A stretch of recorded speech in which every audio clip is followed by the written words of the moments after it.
Hello and welcome to the Yerky Boys. May the Candrona shine and strengthen you. My name is Will. My name is Jonathan. And we are the Yerky Boys. Big show today. Big show. This is Megamorphs 4. That's right. Megamorphs 4, back to before. Back to before. Oh, I just got it. Why didn't they write it with a number 4? You're right. That's crazy.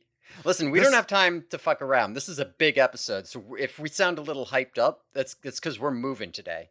Oh yeah, we're moving and grooving, and if you don't look at whatever the time is at the end of the episode. Don't look at that. It's gonna be fine. This came out in April in the year 2000, so that's last month, 24 years ago. Damn, I'm old. At the time of this recording. Yeah, not me. I'm young. And we don't have time, but we're going to get into this book. There's a lot of stuff to talk about, but we do have some show business and some sharing business first. So first, real quick, this is a big episode. People are going to be listening to this. This is big for many reasons. First thing I want to say, show business. This is pretty exciting. This won't affect you, Will. You won't. Okay, good. You won't understand this, but for the listeners, this is. I'm glad I don't have to do anything. For the opening and closing of both our main podcast and our Patreon podcast, we use music from the Animorphs Shattered Realities video game. Right. Or maybe it's just one reality. I don't remember how many realities is in the title.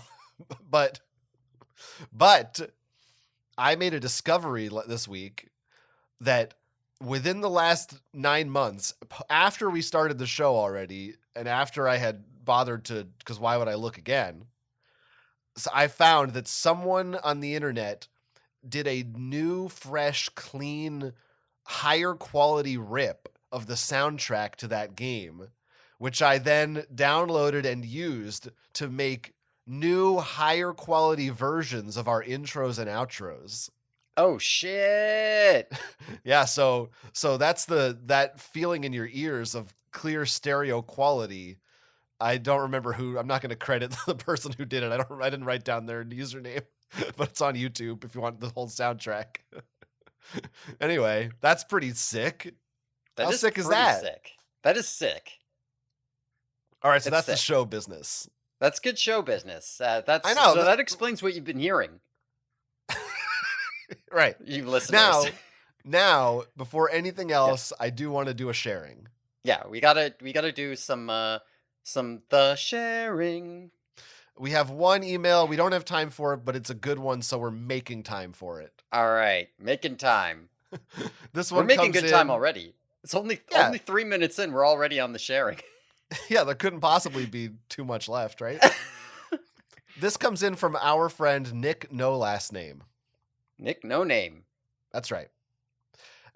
Subject line, I'm itching to say things like Visser 3, that one time the Animorphs were on him as fleas. There you go. Now, I remember Nick helpfully separated this email with subheadings in bold in different categories, so I'll take them one section at a time. First section labeled Patreon plugs and suggestions. Oh yeah. Maybe we could save that. Well, never mind. I was going to say we could save it for the Patreon, but if there's plugs, we're not. Yeah, we're not. Yeah, we're not. Yeah. This is what the people want. This is what they wrote in for. Let's do it. Plug us. And Nick's a patron, so he gets to have his shit read on the air. That's the perk. Nick says, I was inspired by the scoundrel Efflume. Now, full disclosure, he actually wrote Esplin, and then in a follow-up email said, oops, I meant Efflume. How embarrassing, he said. But so I just want people to know he fucked up. Anyway. I'm sure he appreciates it. Yeah, he said he wrote, just pretend I got it right the first time around. I didn't do that. I'm not doing that. We're not doing that, apparently. He said, and I also want to plug the Patreon, especially the episode on Sherry Tepper's Grass. Anyone who newly subscribes must listen to that first, preferably after reading the book, of course. Okay? And he has a suggestion for the Patreon, Humanomorphs.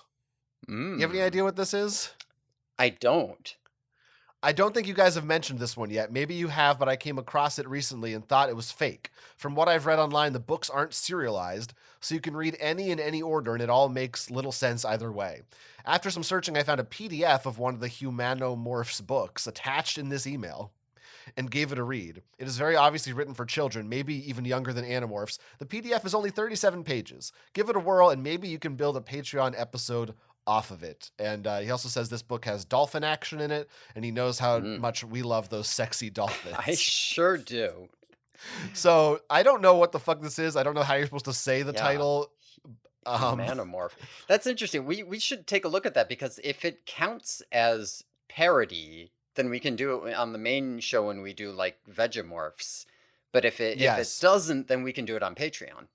Yeah, we're gonna have to look into this, but it's very interesting. So, I don't know how we never found this. It's not on Seropedia under their parody section, because I've looked at that. So, but how could that not be a parody? It's either a parody or like the Asylum version, right? This is what grandma gets you when she doesn't know what the right book is. Okay, so that's great. Thanks for the suggestion in the PDF. How about that for convenience? Next up, Nick writes, next subheading, show business. And this is really good. I really like this. You're going to like this. Oh boy. He says, I have to admit that when the April Fool's episode started, we're going back to the weakness part 1 again. Everyone loves this episode. We did a really good job on it. A little delayed, but the feedback's coming in now. He says, I thought very weird that this podcast would get sponsors because I've read so much about how the podcast industry is dying. But oh well, get that bread, guys. I think it was 30 minutes into the episode when I realized what day it was and what was going on. I did listen to the full episode, and while I was working, while listening, I did feel worse after. Like, mentally, I had a short crisis of why I listened to podcasts at all. I think for pure effect on my psyche, that episode was incredible. As a podcast episode, awful. But as a piece of performance art, amazing. It was like after I watched the 2008 French film Martyrs, I started to have intense thoughts about why anyone chooses to watch horror movies.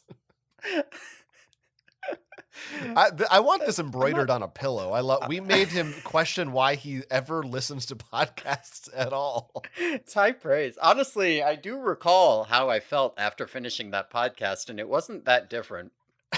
I felt good. I was energized. I was kind of tired for like the next 24 hours. Any listeners who are just joining in, this is let's go listen to the weakness part 1. It's an April Fool's episode. Another thing no one noticed is that we released it on a Monday, and usually our episodes come out on a Tuesday, but clearly no one knows when podcasts come out, so it all worked out. Or they just listened to it on Tuesday, and that's why they didn't figure out what the date was. Yes, that also. We probably should, and now we should add the 2008 French film Martyrs to our Patreon list. Okay, that'll go on the list. All right. Nick also says, I want to provide light pushback on fake Zoomer Lane's criticism. The tangents really tie the podcast together. It gives the podcast character. So we've got warring listeners here. Tangents or no tangents? I think when the podcast ends, we're going to have a meetup centered around, we're going to have a cage match. Lane and Nick, place your bets now. They can fight it out. Okay. I think this is a good idea. Patreon exclusive event. Write that, put a post-it note. Last section here, this one's relevant to listeners and not just us. Animorphs. This part's about Animorphs. Oh, okay. Nick writes, so is this podcast, actually. Yeah, exactly. It turns out. I had a thought while reading book 39.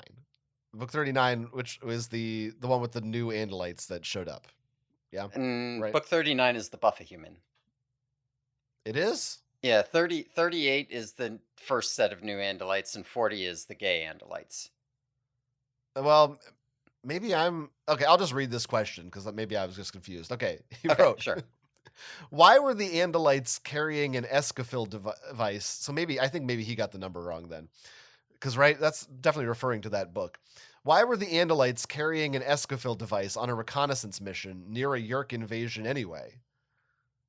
Am I I don't know. Let me just read this whole sentence, then you can parse it. It's a Okay. paragraph. Presumably, all the Andalites who wanted to morph on that ship would have had the ability already. Unless the Escafil device itself could also double as an offensive weapon, it seems insane to take it within easy grasp of the Yeerks. Though I guess the answer to the question is, in the end, is probably something dumb like the Ellimist told Elfangor to take it because he would need to use it. Yeah, so I think he is referring to book see. 39. Yeah. I see. He's talking about the you get it. Andalites. He's talking about the Andalites from book 1. Yeah, like why is there even an Escafil device on Earth in the first place? Why the hell did that show I up? see. Yeah. Right. Okay. Yeah, I guess I would assume that on the dome ship they just kind of have a couple of those, right? Yeah, I like I think you could make the argument that like, it's a dome ship, it's supposed to have everything. They just had an Escafil device. Elfangor had it in his fighter jet. Presumably he didn't like realize the battle was lost and then dock at the dome ship and then run in and go grab an Escafil device and then run back to his dome ship just in case he wanted to give humans the power to morph when that wasn't his plan till after he. So presumably he had one just in his fighter. This is weird. I don't know. In this case, I do think it probably is just the Ellimist told him to do it, honestly. Yeah. The Ellimist set up a situation where he accidentally forgot his Escafil in his ship. It does beg the question of like, yeah, it's hard for me to know exactly in Andalite society, are Escafil devices like a toaster that everyone's just got in their kitchen? Or do you have to like go to a special building to get your Escafil device shot? Like, yeah, like I don't it know. wouldn't really make sense for everyone to have their own, right? Like you don't need it. It's not like you can give Nothlets the morphing power back, so it's not like you need one around just in case of emergencies or anything. Right. It's not like a Kandrona you need to recharge with. It's just yeah, you could just literally have like one in every village or something, city, however they organize. Yeah. I don't even know. Well, you could have them exclusively in training centers. I mean, wouldn't that be better if they were just like you have to. The school has one, or like the local military outpost has one, and everybody has to schedule their appointment, and they're all under lockdown because we can't risk them getting out. That would make sense. I don't know what the fuck Elfangor is doing with one. He just likes it. It makes him feel good. You know what? Maybe he thought he was bringing some mac and cheese. He got confused. Mac and cheese, huh? Because the blue box. Oh, I see. Okay, yeah. Sorry, I will. Yeah. I guess it's mostly just me, but I'll never unmake that association after they kept calling it the blue box. Well, now you've put that in my head. Yeah. Now I mean, I said it in that other episode like 10 times. You probably did, but see, the thing is, usually I don't listen to you. This time we're talking about an email, though, so I kind of have to. Well, I hope you'll listen to this next part of the email. There's more Animorphs. Nick, this part you won't like, but I like it. Uh-oh. Nick says, I also started to think pretty deeply about taxons when they were featured in books 38 and 39. I've come to the conclusion that they're an affront to nature. I mean this in an evolutionary sense. There is no intelligent design behind this species. The taxons are perhaps the most useless aliens in the series. They are nothing but flawed creatures. They want to constantly eat to the point of distraction, and they burst open and die at seemingly the slightest contact, which drives other taxons to eat them because of the issue in the first point. If I were to punch up the taxons, I would make taxon blood be acidic like the xenomorphs in Alien. This adds tension to fighting taxons because you can't just barrel them over without fear of getting their acidic gore on you. I'm glad someone else finally said it. Taxons are an affront to nature. They're pieces of shit. And that sounds like I'd be okay with that punch-up. Sure. I mean, that punch-up does sound fun. It would make them more of a threat, but I don't know. I'm sticking with what I said. Personally, fascist, I like punching down on taxons. I think you are kicking them. You're punching like stepping on them. Here's the thing. I like goring them. It's like them. a basic rule. You're supposed to punch up, not down. Yeah, not me. I mean, they're small. I can't actually. They are small, right? Taxons. I mean, they're not small. They're big they're short. And gross. But they're not like as tall They're like a couple feet tall, right? They're like big. No, they're like a They're good big? like they hold their like top third in the air, so they're like 5 feet tall or something, and then What? and then they trail like for another 10 feet. They're fucking huge, man. What? They're gigantic. What? I feel like you're embellishing. They're gigantic. They're not gigantic. They're like almost as tall as you, and that's just the like front third that they hold off the ground. Jesus Christ. We'll settle this later. The problem is, as far as maybe I'm wrong. We've seen plenty of Hork-Bajirs and Yerks. I don't remember illustrations of Taxons. Like they've never been on a cover. Have they been in an inside cover, like in the Yerk pool or something? Maybe in an early book. Think of any that we've seen. I mean, they do. I thought they described them pretty well, but I don't have a sense of their size clearly. I thought they were more like I don't know. I'm trying to think of like a big dog kind of size, like as opposed to like a fucking like my size. Yeah, no, they're big, man. Maybe I'll try to find it if I remember after this podcast is over. But all right. One more point. Nick says in book 40, Marco says, "Quote: If you're not with us, you're against us." Do you think George W. Bush read Animorphs, and that's where he got the idea for doing 9/11 and the Bush Doctrine? Yes. It seems a bit too coincidental that two of Bush's biggest accomplishments as president occur pretty closely together in this series. I'm just saying. Your parasocial listener friend, Nick, no last name. Yeah, we both agree yes to that last question. Yeah, I think that's just canon. I don't think that merits any further discussion. Everybody already agrees. Yeah. And I'm pretty sure we're not there yet, but isn't the last line of the last book of the series mission accomplished? Yeah, that's right. That's what it is. All right, well, that's the sharing. Listen, be like Nick. Check out patreon.com/the Yerky Boys. You can suggest things for us to listen to, or you can listen to us talk about grass. And you know what else Nick does? He writes into the yerkyboys@gmail.com. Goddamn right he does. You do that too. So that wasn't so bad. Didn't take us too long to get through that. No, that wasn't so bad. Now, so the book... Yes? Does that mean we're ready to talk about the book? Well, almost. Okay. Well, no, I do want to talk about the book. I do want to set up the book a little bit. Megamorphs number 4, Back to B4. Oh, if it was the second one, they could have called it Back to before.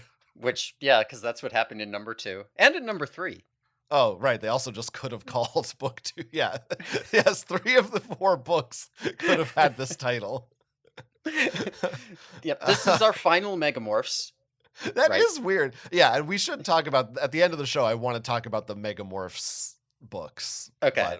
We'll wait, but it's just recurring to me now that 3 of the 4 of them are time travel books. Yeah.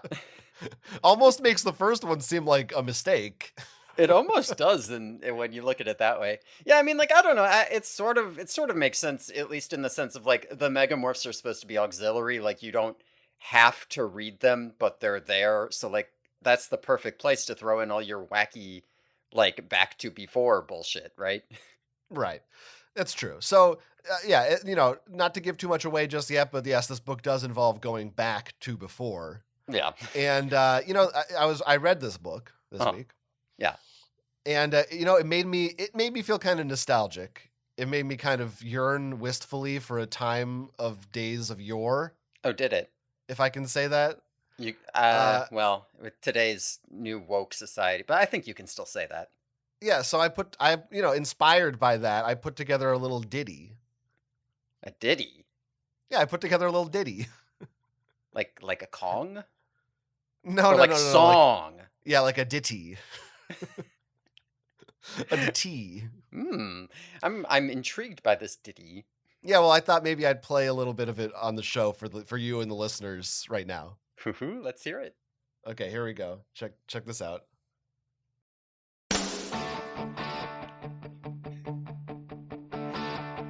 I got my first real Discman.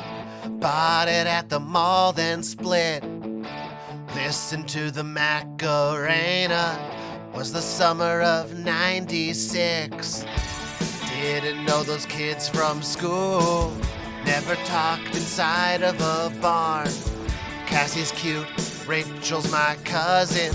That's why I knew we couldn't go far. Oh, and I look back now, the 90s were so much better. And when the Drode gave me the choice, yeah, I said sure, whatever. I wanna go back to before. That was my little ditty. Pretty good little ditty. Yeah. Now, if anybody wanted to hear the full-length version of that, Oh right, yeah, you would go to again patreon.com/the Yerky Boys, and you get that. There's a whole song all about the summer of '96, which is when this book kind of takes place. Yeah, I think there's actually some timeline weirdness that makes that. Well, we'll get into that. Yeah, whatever. Well, it's fine. Well, listen, the first book came out in the summer of '96. Yeah, exactly. That's when it takes place. Yeah, I agree with you. I'm just not It's sure. 69 backwards. Is what makes it so good. Yeah, I agree. It's good. It's Anyway, good. I'm if my hyped to hear the whole thing. if my throat is a little rough today, it's because I was singing like that. All right. This is Listen. weird. What's weird? There's something. I'm in my Google Drive where I put stuff for the podcast files and stuff. Yeah. I don't. Maybe there's a technical thing. We could cut this, but I just noticed there's something else in here that I didn't. Whoa. Something else. I don't know what this is. It just has the. I didn't put anything in there. Yeah, this is a shared. This isn't. I don't even know. I don't think this. I don't know. Do you have access to this? Did you put a file in here? I don't think so. I don't think I did. It just has the date, today's date, and the episode number. Huh. I don't know if I did something and I forgot. Should I just play it and see what it is? I guess you should just play it and see what it might be. We can always cut this. Yeah, if it's not relevant, we'll cut it. This is it's probably. I don't want to waste time on cut the it. show. It's probably just. I don't know what this is. I'm just curious. I don't know if I forgot. Like I did another song and I forgot. But I don't think so. Maybe this is from like a year ago and I forgot. I don't know what this is. Well, play it for me. Let's see what it is. Okay, I guess I'm just gonna play it. This is a little bit. I'm sort of a little nervous. I don't know why. It feels like this could be something weird. In this. Yeah, what if I recorded some porn or something? You know, it's an MP3 file, I can tell you that. All right. Well, all right, maybe we'll cut this if we otherwise here. Let's I don't know. I'll see what this is.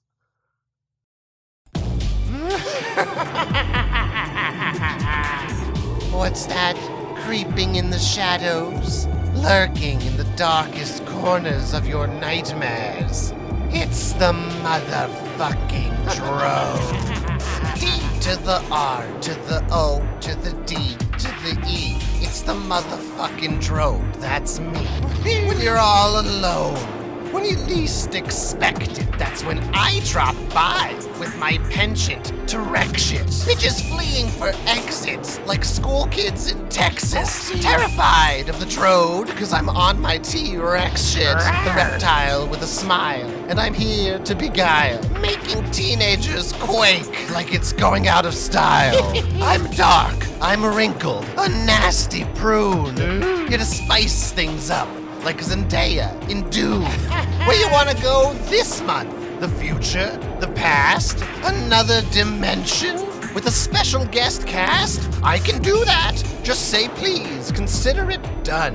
Let me ruin your life for you. My kind of fun. After all of the battles, the heartbreak, the bloodshed, you Animorphs really got fucked in the head. Probably wished you were dead. You were normal instead, cause it's my voice that haunts you at night in your bed. I said E to the R to the O to the D to the E. It's the motherfucking Drode, that's me.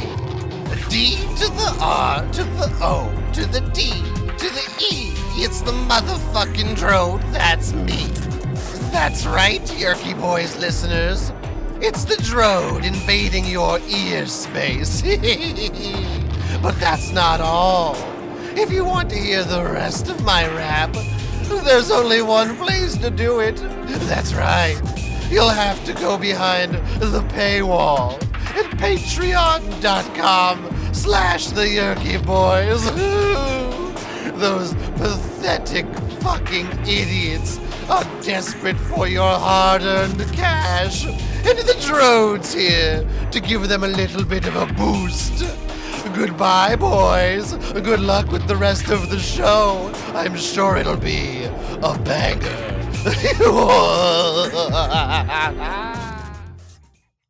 Holy shit. Yeah, holy shit.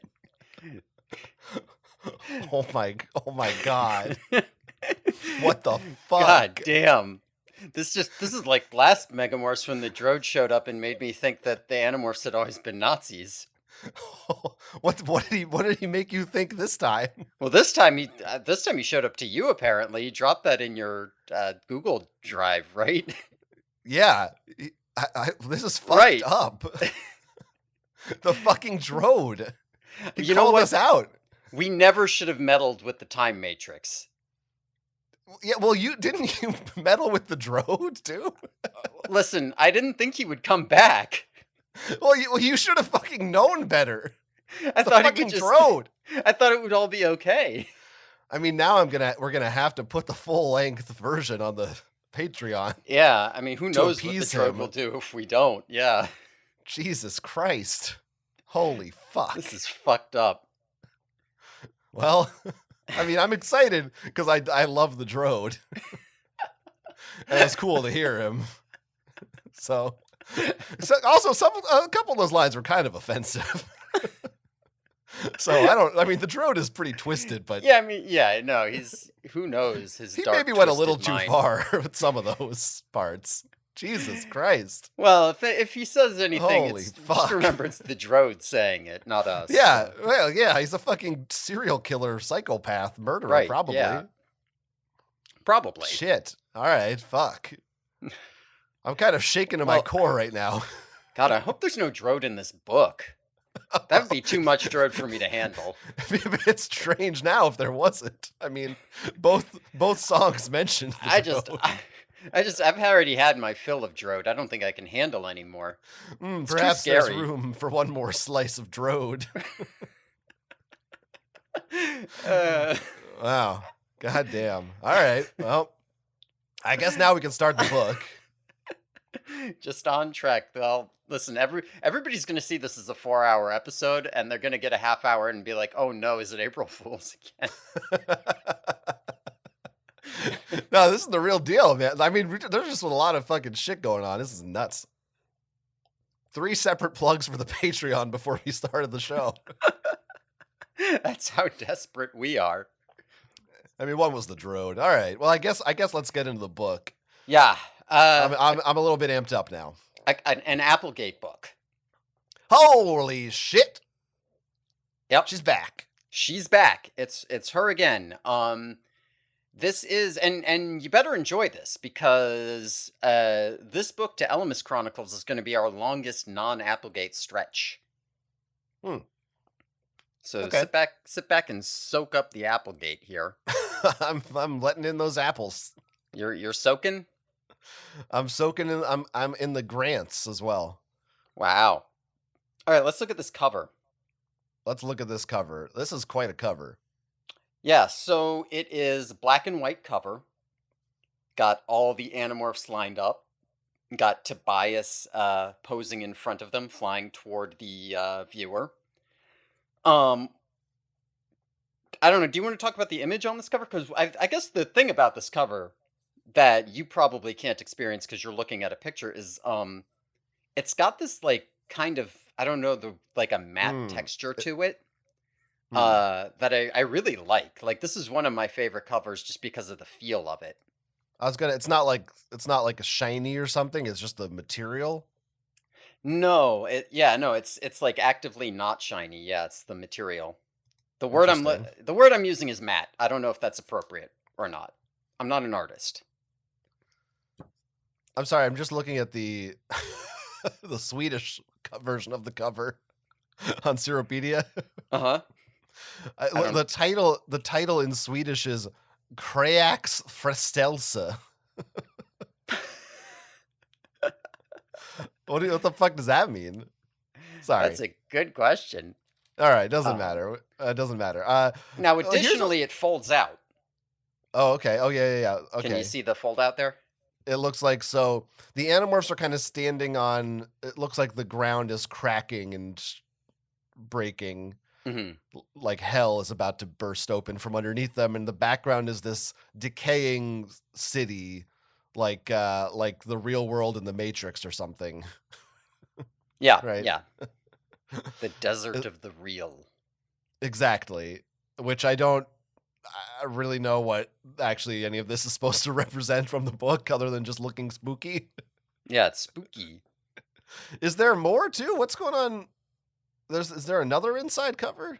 So the inner cover is also a fold out. And it's got all of them like standing there. You should be able to see it on Seropedia. Yeah. They're all kind of looking straight forward at the camera, like, I don't know, dead kids in a haunting music video or something. And they've all got their morphs in front of them.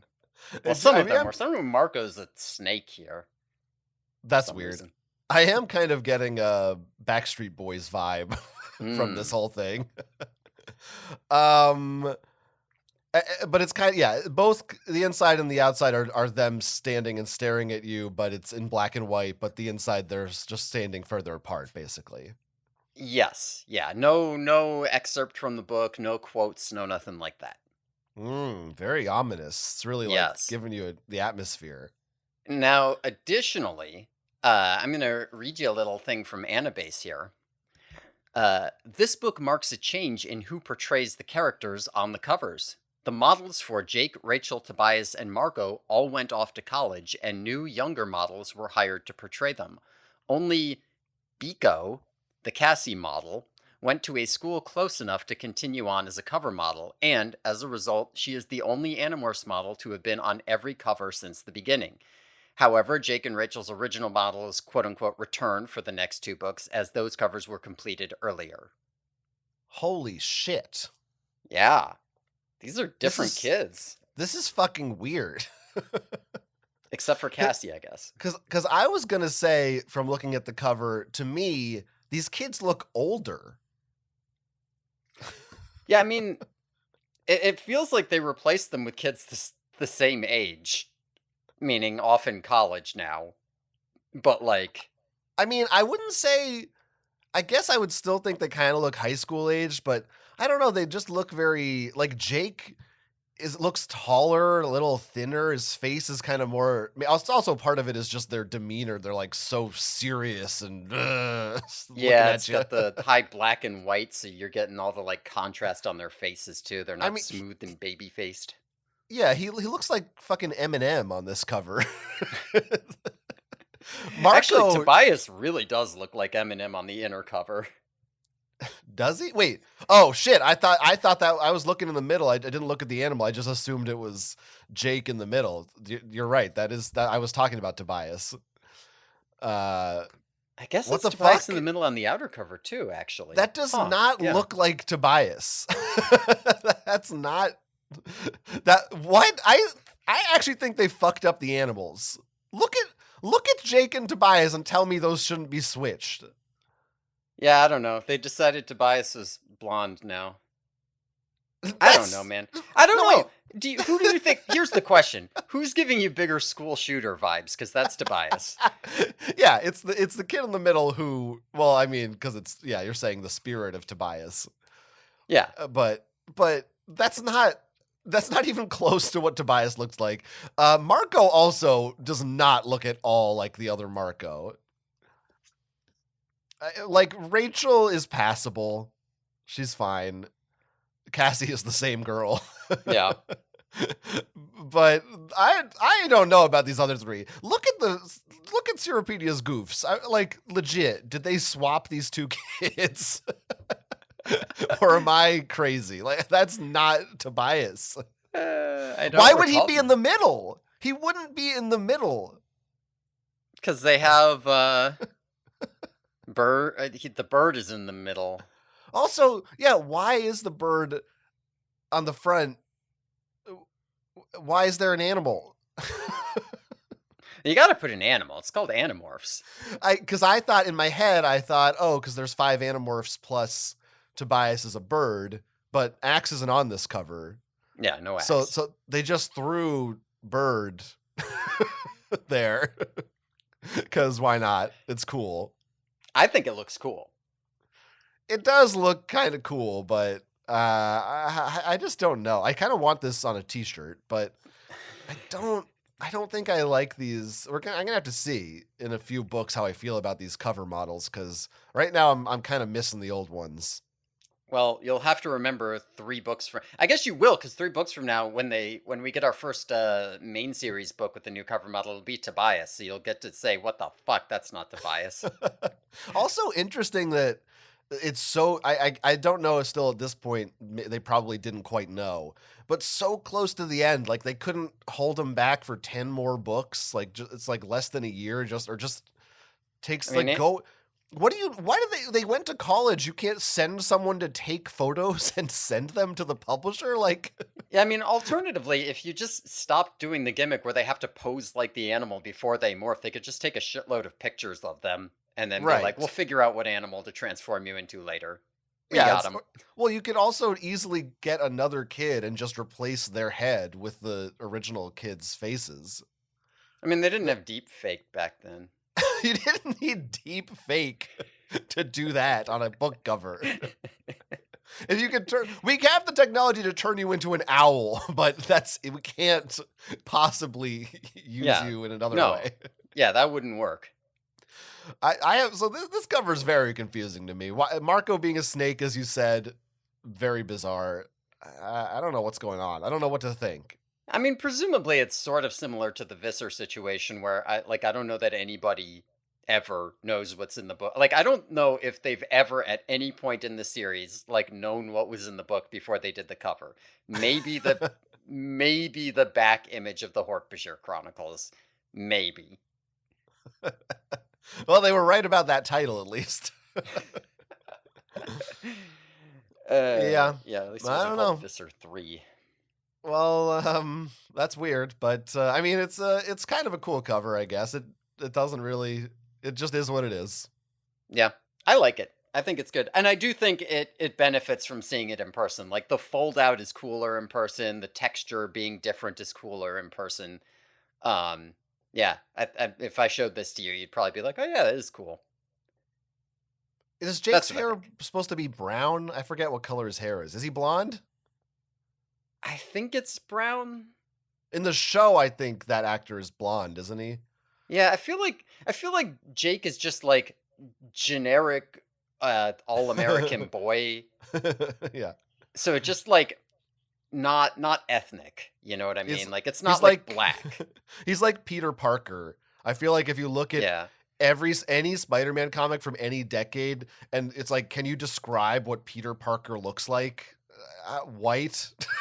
Yeah, that's Jake. Except I guess Jake's a little bit big, kind of big for his age. White. Yeah. Generically handsome. Anyway, I have questions, but it's fine. I don't know that you should be calling a teenage boy handsome. Well, listen. What about Marco? Oh, no, not this version of Marco. This Marco's not cute at all. See, that's a lot creepier than you just saying Marco is cute. No, I'm just saying Marco's supposed to be cute. You need to hire a very cute boy with pretty eyelashes. This kid, isn't Marco's hair? No, they cut it. They cut it a long time. I can't keep track with the fucking. But it might be long in this book again. Well, that's true. That's true. It should be. It should be. It should be. I think it might even be described as such if she didn't forget. I can't get over this fucking middle Tobias when someone remembered, oh right, wasn't he blonde?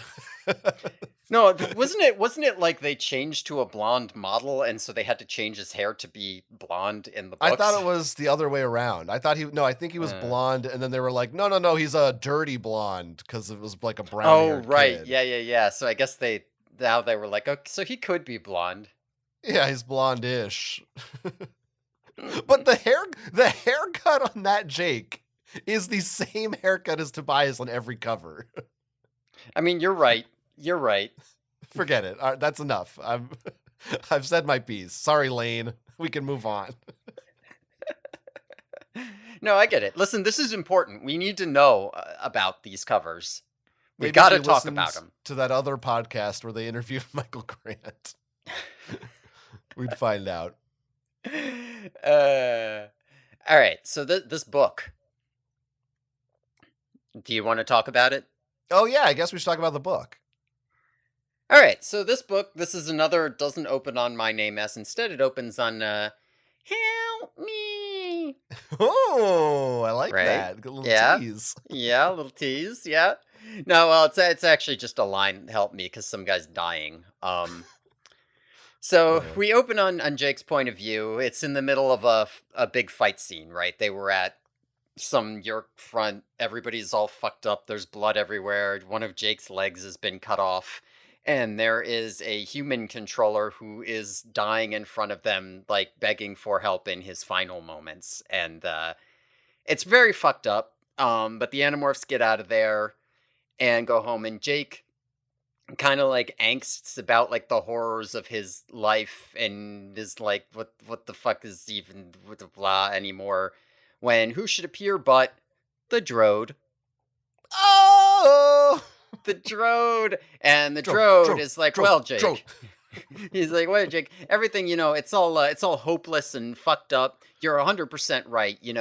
Rachel's turning into a psychopath. Tobias is a bird. You and Marco both can end up killing your family. And worst of all, that like one day Cassie's going to die and it's going to be your fault.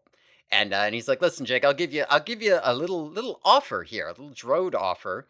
You could have the chance to redo the whole series, right? What if we went back to book 1 and instead of going through that construction site, you didn't go through the construction site?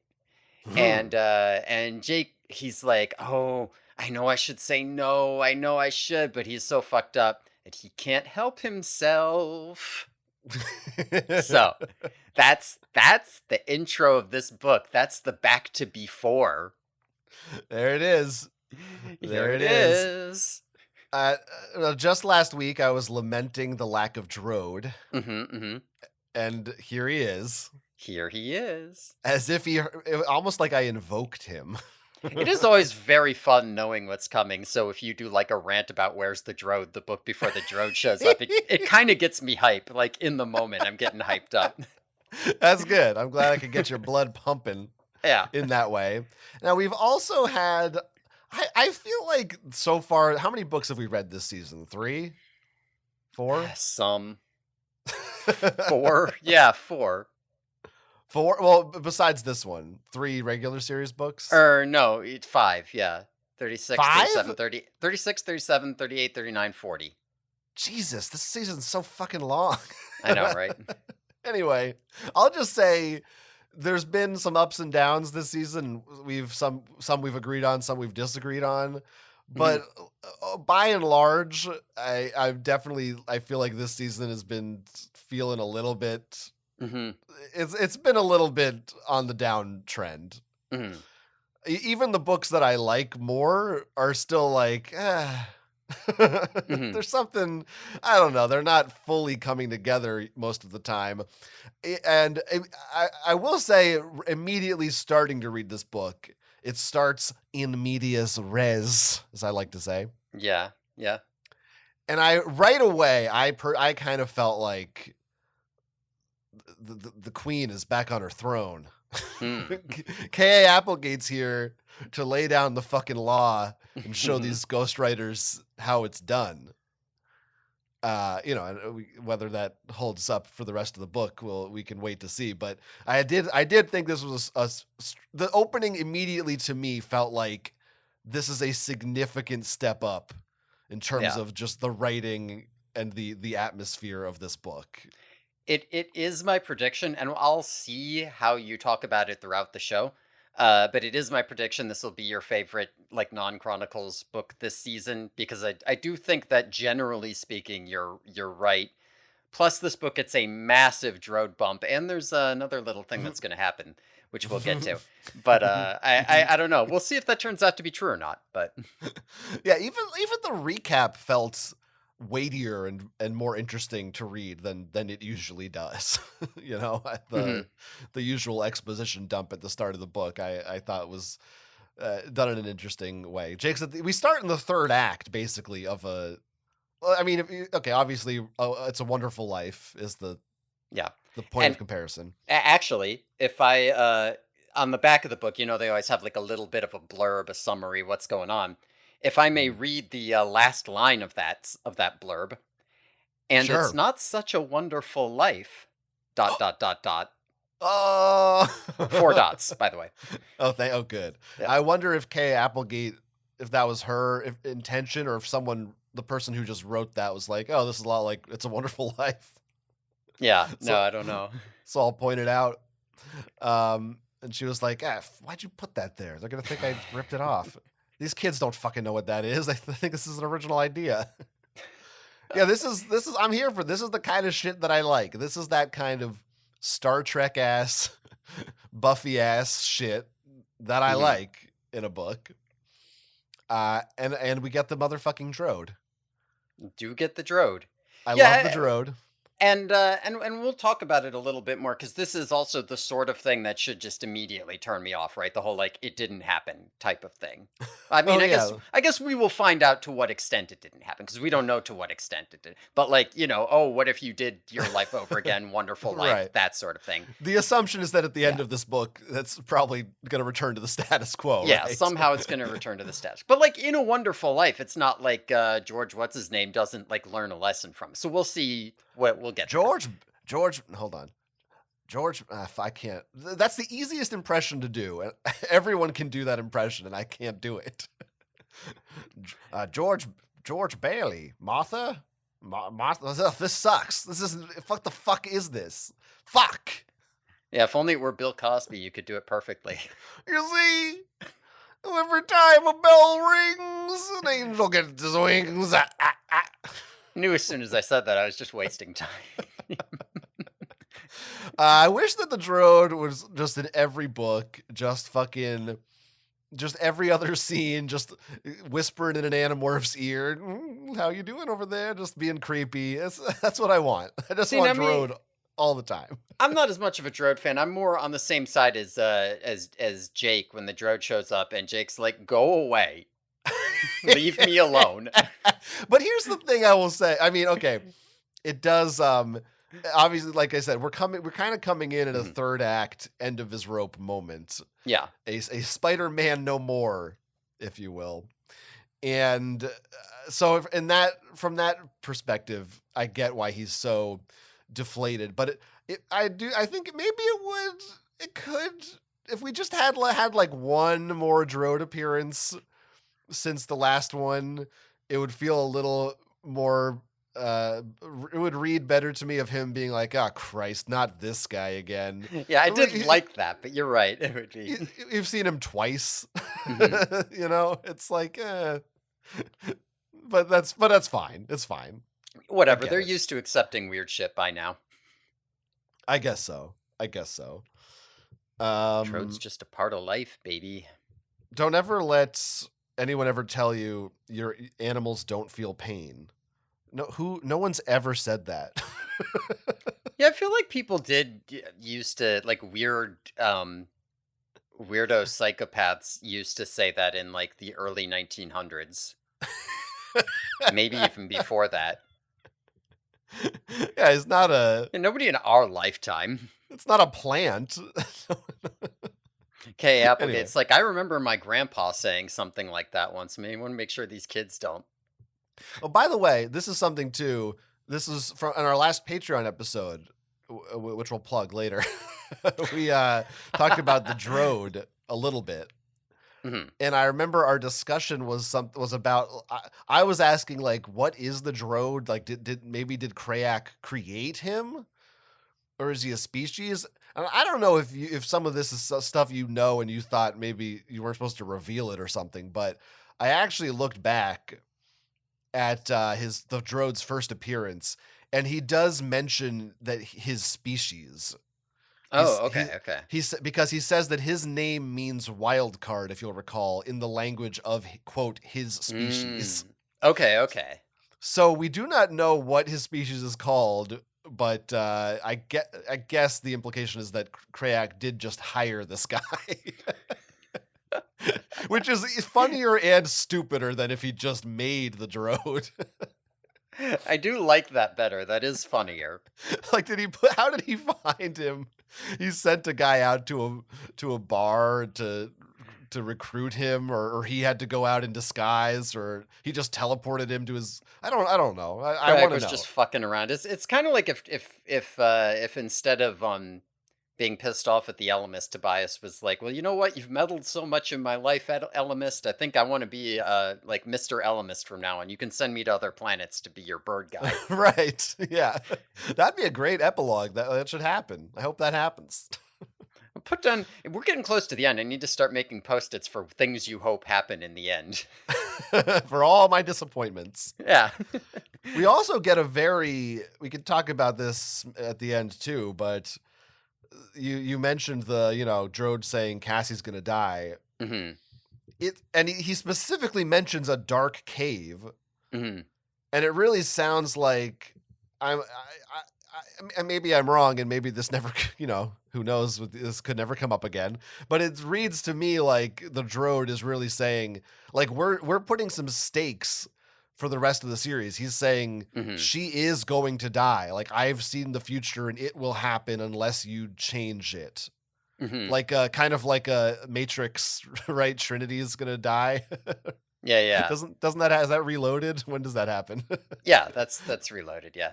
Anyway, so yeah, I got that kind of. But that is a big shaker upper. Whether or not we return to the status quo, that feels to me like something that's going to be looming over us going forward. Is like, if anytime we see a cave, I gotta worry about it. Yeah.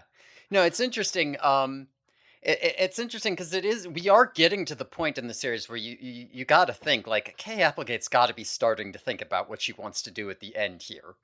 So, like, and it's not like that's a big one. Like, that's the one the Drode is really hammering home on. It's what Jake is getting dreams about. Jake's had a lot of dreams over this series, I might add.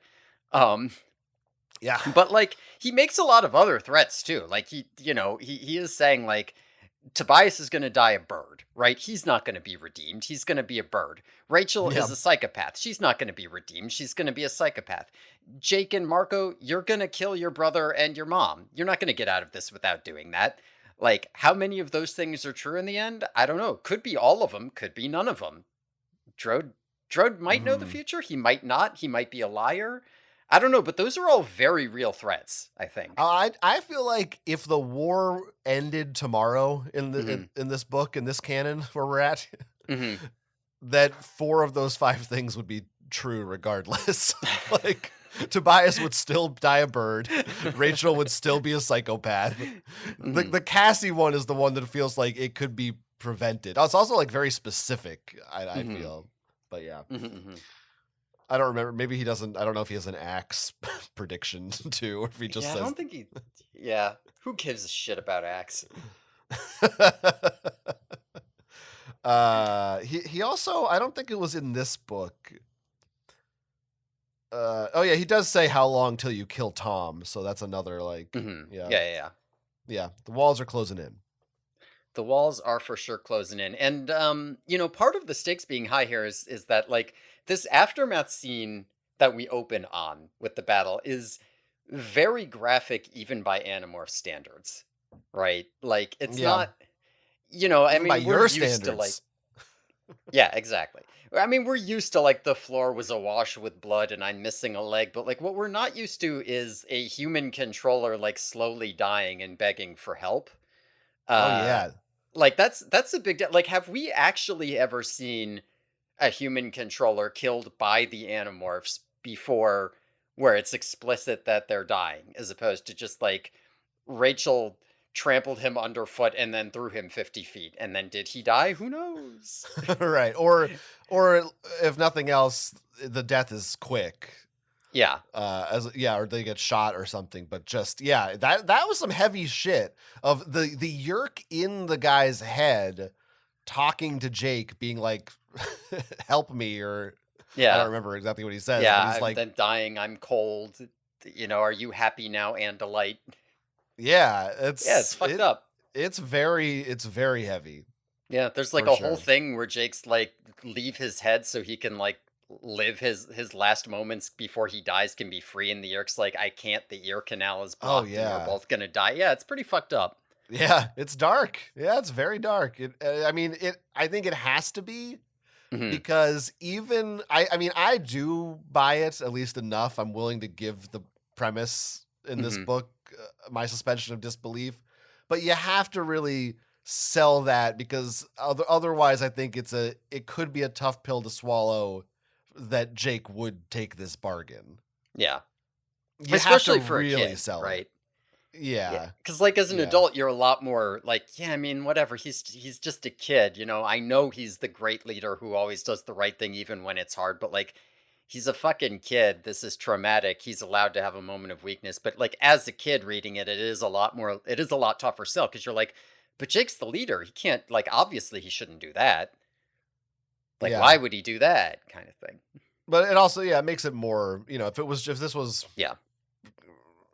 Cassie, I don't know. I don't know what the other, which Marco would probably take it. Like Rachel definitely wouldn't. Yeah, I don't think Rachel wouldn't Cassie in a would. million years.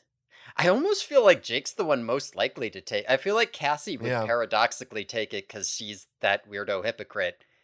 And Marco would be all like, but then I would never know about my mom. Tobias would be like, then I wouldn't be a bird. Yeah, I don't know. Yeah, that's true. Tobias, his old life sucked, as we will see. Yeah. Yeah, interesting. Yeah, so maybe it is just Jake. We do listen, Kay Applegate keeps doing it. Jake does in fact say that he thinks Rachel is beautiful. Oh, are we there already? Well, it's just like during the like fight or something when Jake's like, she's beautiful in my eyes. Just, it's just listen, she can't help herself. She's very beautiful, Rachel. I mean, how is he Yeah, going to deny that? He's a red-blooded American male. that's true. That's what Whether she be his sister, his wife, his mother, doesn't and daughter. I don't know. What am I doing?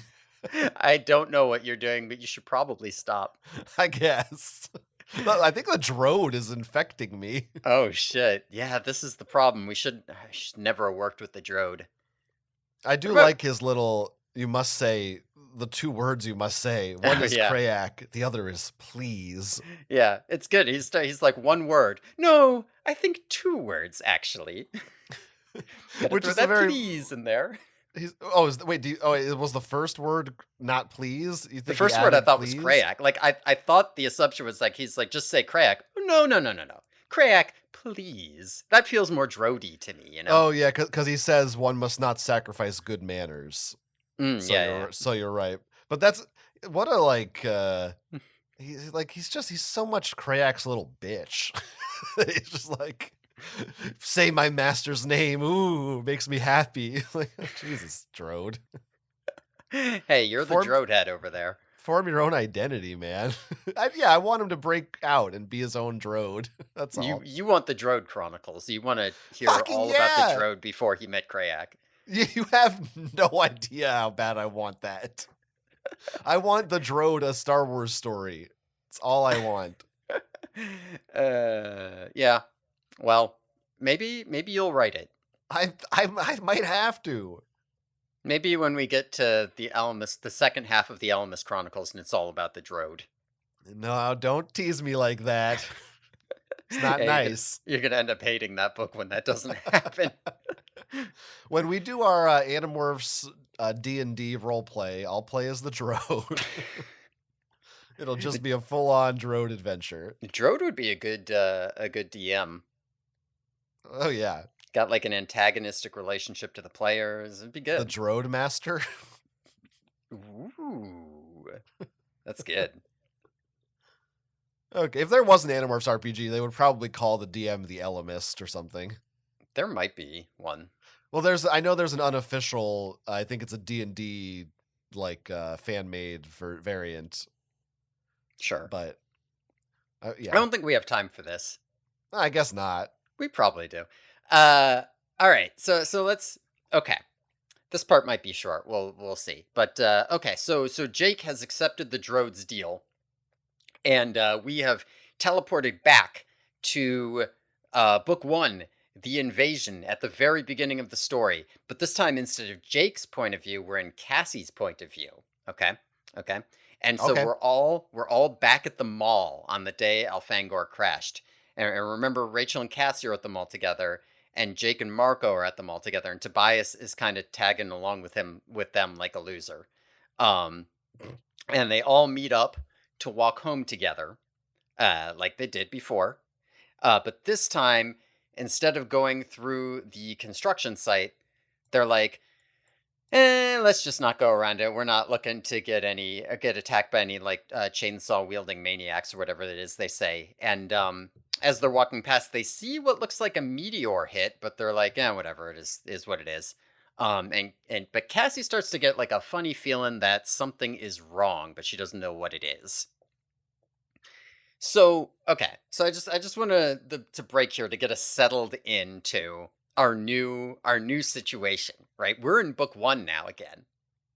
Yeah, and we should say, I mean, most people will probably know this or they've read this book, but we should specifically say that this is as a Megamorphs book, this is a multi POV Yes, book, and that it alternates between characters. So I'm assuming we're going to talk about this just kind of in the order the book is, but that we'll kind of be going back and forth a little bit. basically, like within the sections, there might be times where it like flips back and forth, and I might just be like, okay, these guys do this, and meanwhile Tobias is doing this or something like that. Yeah. Um, but like, and those might be like interlaced with each other, but yeah. But so I'm very excited about this because the me reading this book in the past time Hmm. back to before. Hmm. Because when we read Megamorphs 3 and they were and, it's like, oh, they're Nazis, and I was like, oh, this is great. Now, Yeah, hold on, don't take that out of context. But then that was over in like 2 chapters, yeah. and here I'm like, okay, it seems like we're getting this for real. Like we're not jumping somewhere else. We are getting the what if this was different, and they're actually going to fully explore it. Yeah, it's like an actual what if. Oh yeah, they're these are sort of different characters the whole book. They're the characters they were in book one, but they've all sort of changed since then. And we get to see them change a little differently this time. Yeah, who would they have been? What would they be doing if they didn't do this? Also, kind of shades of Eternal Sunshine vibes Yeah. in this book. I mean, I feel like there's a lot of examples of this in sci-fi and fantasy of the like. I mean, I guess Wonderful Life is you don't get much better than that for a comparison, but Hmm. it's just such a classic thing in my head of the character who's we undo everything. We the monkey's paw or the genie wish, but Yeah. then little by little, or like someone goes, huh, something's like not right here. I don't know, that kind of thing. It's a formula that I enjoy, Hmm. and they're getting right into it. This was the part in the beginning where I picked up on some cousin business. There's some cousin business here. All right, this is the Where part. Yeah. Rachel and Cassie see Jake, and Cassie says, "Don't look, it's Jake." And Rachel says, "I can't look at my cousin. You can look, just don't look." That's all I'm saying. Cassie's definitely like, Rachel, please. He's mine, Rachel. This is not appropriate behavior. Yeah, yeah. I mean, listen, there's a little bit of cousining in this, for sure. This is also the part where we find out that Jake doesn't see race. That's true. I don't have the exact line, but Cassie's like, "Do you think he'll care that I'm African American?" And Rachel's like, "Cassie, Jake's so dumb he probably doesn't even realize you're black." I do like that she says African American and Rachel says black. Oh, does she actually do it Yes. differently? Okay, okay. Yeah. Yeah. That is funny. Which does, yeah, that feels right. Like Cassie's kind of the dork. She'd probably say that. Cassie is kind of a dork, yeah. So, that's funny. And, we get a little kind of intro. Marco shows up and, Hmm. she says that his sense of humor is a defense mechanism. Yeah, I mean, there's one of the reasons that you get to write this from Cassie's perspective instead of Jake's is that like I don't know, like you kind of want a more full exposition of their characters at this point because like in book one, like you just need a basic intro, because we're going to learn about him throughout the series. But in this book, it's kind of like, okay, you know these characters, but like what if you don't know them, or what if you only started reading at book 20, right? Like we've got a story to tell. You kind of need like a more thorough, like this is what's going on, and like, okay, Marco's funny, but why is he funny? It's a defense mechanism because blah blah blah. And Cassie kind of makes more sense to be the character who knows all that stuff, I guess. Honestly, um part of this feels like going back to Kay Applegate, almost like she's intentionally or unintentionally trying to reset the stage here. And being like, this is, maybe the past few books didn't get these characters quite right. And that could maybe I need to like remind. re-explain. Yeah, like this is who they are. This is almost like reads like a series Bible. Like Mm. obviously these kids have evolved a lot since then, but there's still like this core of their being that informs or should inform everything else that they do. So when the new ghostwriters read the past couple books to see what's up, they don't get confused. That's right. I was thinking another reason you might start this with the Cassie POV. Like I was thinking about because like in book one, you kind of want to start with Jake because he's the leader for your point of view character. But I feel like there's definitely also an impulse to be like, we got to start with the boy character. And that does overlap with the boy being the leader. Like, I wonder if that was a thing, right? We're doing a sci fi book, there's aliens. Mm. Am I really going to hit my target market if I make it a girl POV? I better make it a boy. And here it's like, well, now I can tell that intro story, but I can do a girl chapter telling that same intro. I don't Yeah, know if that that was in her head. yeah, I think she just is so in love with the name Jake that was happy to do that, but Fair enough. it gives it a different kind of spin. Hmm. The- Now there is, and we can start talking about. I guess at this point, this all pretty much lines up with book one, at least as I Yeah. remember it. Yeah. This And we all will. lines up with book one basically perfectly, except that they didn't go through the construction site. Right. Well, we didn't get to Tobias yet, so should we do that now?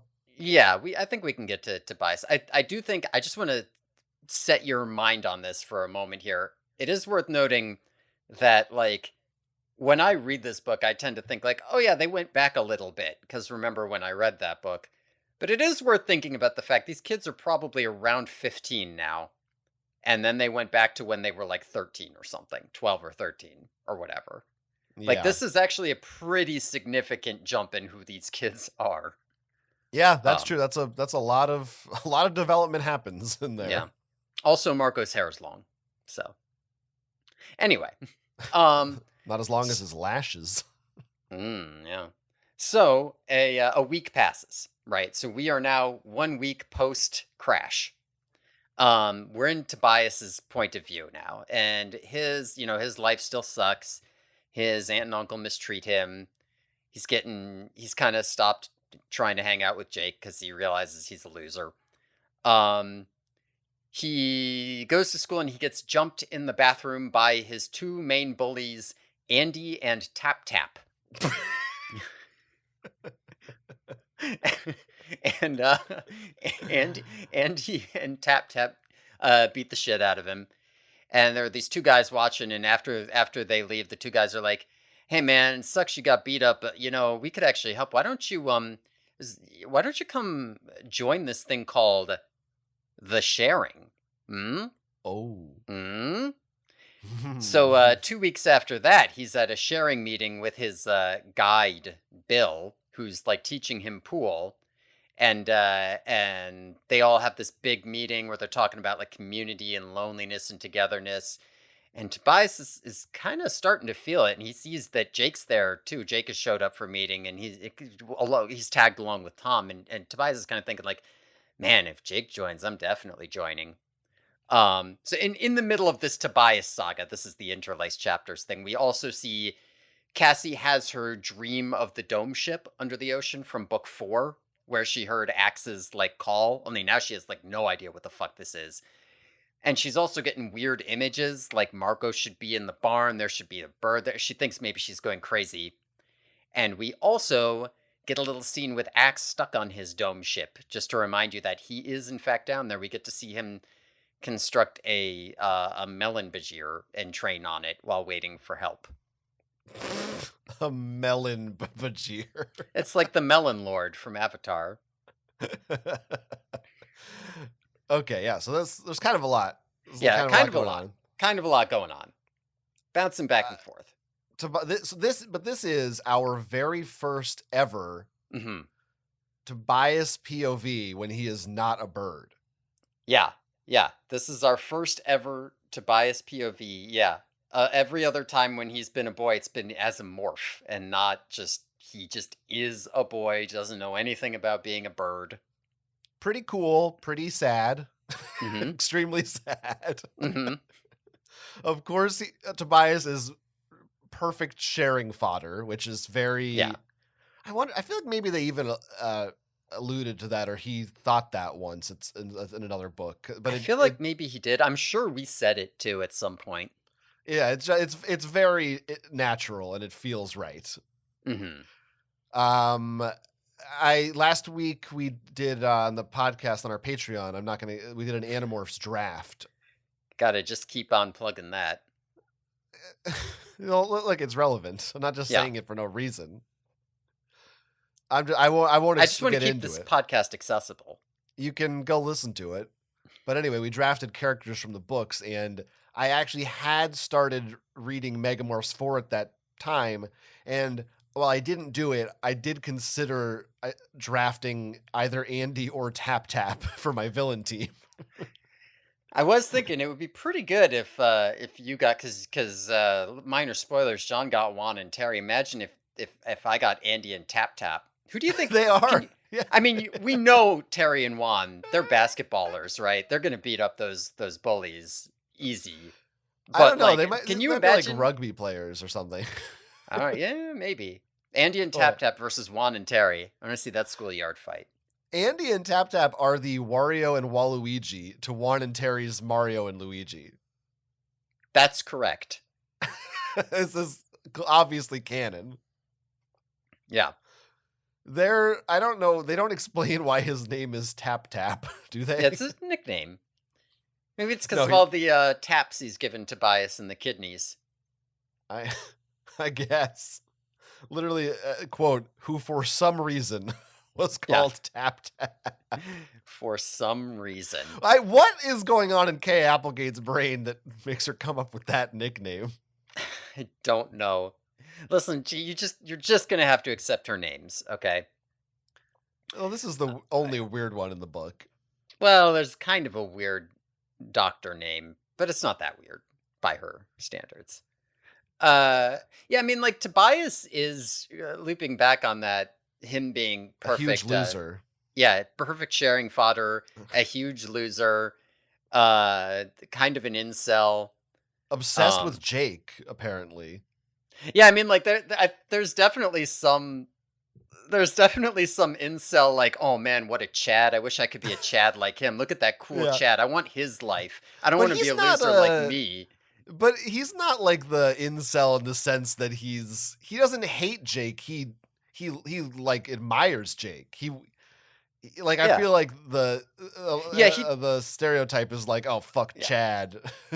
Yeah. But Chad. Like I mean, I agree. Tobias doesn't hate Jake, but like that fuck Chad is coming from a place of like, I want what Chad has, and Tobias definitely has that. Like he's got this whole thing. He's got a number of lines where he's saying like, if Jake was a member of the Sharing and I was a member, then like maybe somehow I could be him and not me and have his life and not mine kind of thing. Yes. You know what I mean? It makes sense. It's not a relationship we ever really have gotten to see before. Yeah. And it's definitely an interesting one because like we do know that Jake was like cool with Tobias hanging around with him, but didn't really like him. And Marco just outright didn't like him. Like Tobias is just tagging along because he just wanted anyone to be his friend and he thought Jake was cool. I mean, Yeah. here's a question. Were you like when you realized they were going to restart the series, did you start thinking like, I wonder if Tobias joins the sharing or did it happen too quick for that? Yeah, no, I didn't. Okay. I didn't have time to speculate about any of that. It just happened. Fair enough. So yeah, when it happened, I was like, of course, Mhm. but yeah, I Yeah. didn't predict it. Yeah, I mean, like here's the thing, right? Like in they, I think that there is something very interesting that like goes on with Tobias and the sharing versus Tobias and being a bird. Because I think they parallel each other a lot. Um, like you do, and we'll see more of it as we go on. But like, there is, I don't know. I feel like there's a heavy implication that like Tobias was always going to end up in some position like this, and like the way he gets out of it in Animorphs is he finds a different position like this, which is to become a bird. But like in some way, he needs to like retreat from his individuality. Yeah, that's interesting. Yeah, I think it's more interesting later. Right now, it's just kind of like an idea, but Yeah, it's a good idea. It's a good examination of the Tobias.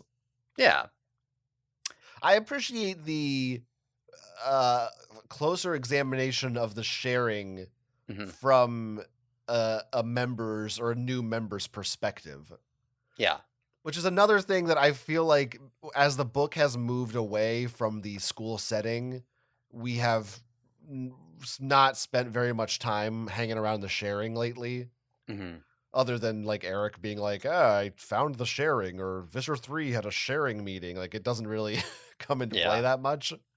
So I appreciated this kind of reminder of how horrifying it is, yeah, at least for me, like in a subtle way. Because when Bill, Tobias's guide, who you get at meeting 2, new sharing lore, write that yeah. down. Yeah, He's it's like a big brother type thing, right? Like if once they yeah, realize you're coming back, they're like, "Oh, we'll get you somebody who's been here to like shadow you and make sure you're doing okay. and You got a friend." it's so sad because it's so everything he's doing, it's so manipulative, but it feels like this is what Tobias actually does need. Yeah, yeah, But he's not getting it. He's getting a fake version of it. yeah, and it And feels so like fucking cynical because it's like you've got this whole thing where they're saying like, "Oh, well, we're a community trying to help out and build community, make friends, be nice." And Tobias is sitting here thinking to himself like, "Why would anyone do that?" Like in my experience, people are nasty and mean. They only do stuff like that when they want something out of you. And it turns out he's just right. Like yeah. he's just right. Like they're just fucking him over. Yeah, it's pretty upsetting. And then the other layer on top of that is that I'm also thinking about the guy inside of Bill's head who's hmm this same thing happened to him. Did something just explode where I am? It's a loud noise just now. Nobody heard it. Um like there, he probably went through this same process and now he is helpless inside of his own body as he himself is being forced to do it to someone else. It's very fucked up. Yeah, I mean, it's similar to all the times where Tom tries to get, Jake to go to the Yeah. sharing or whatever. But that's again, But we you're haven't like, Jake seen isn't much of gonna that. true. And I also feel Yeah. like I don't think Jake is gonna do it.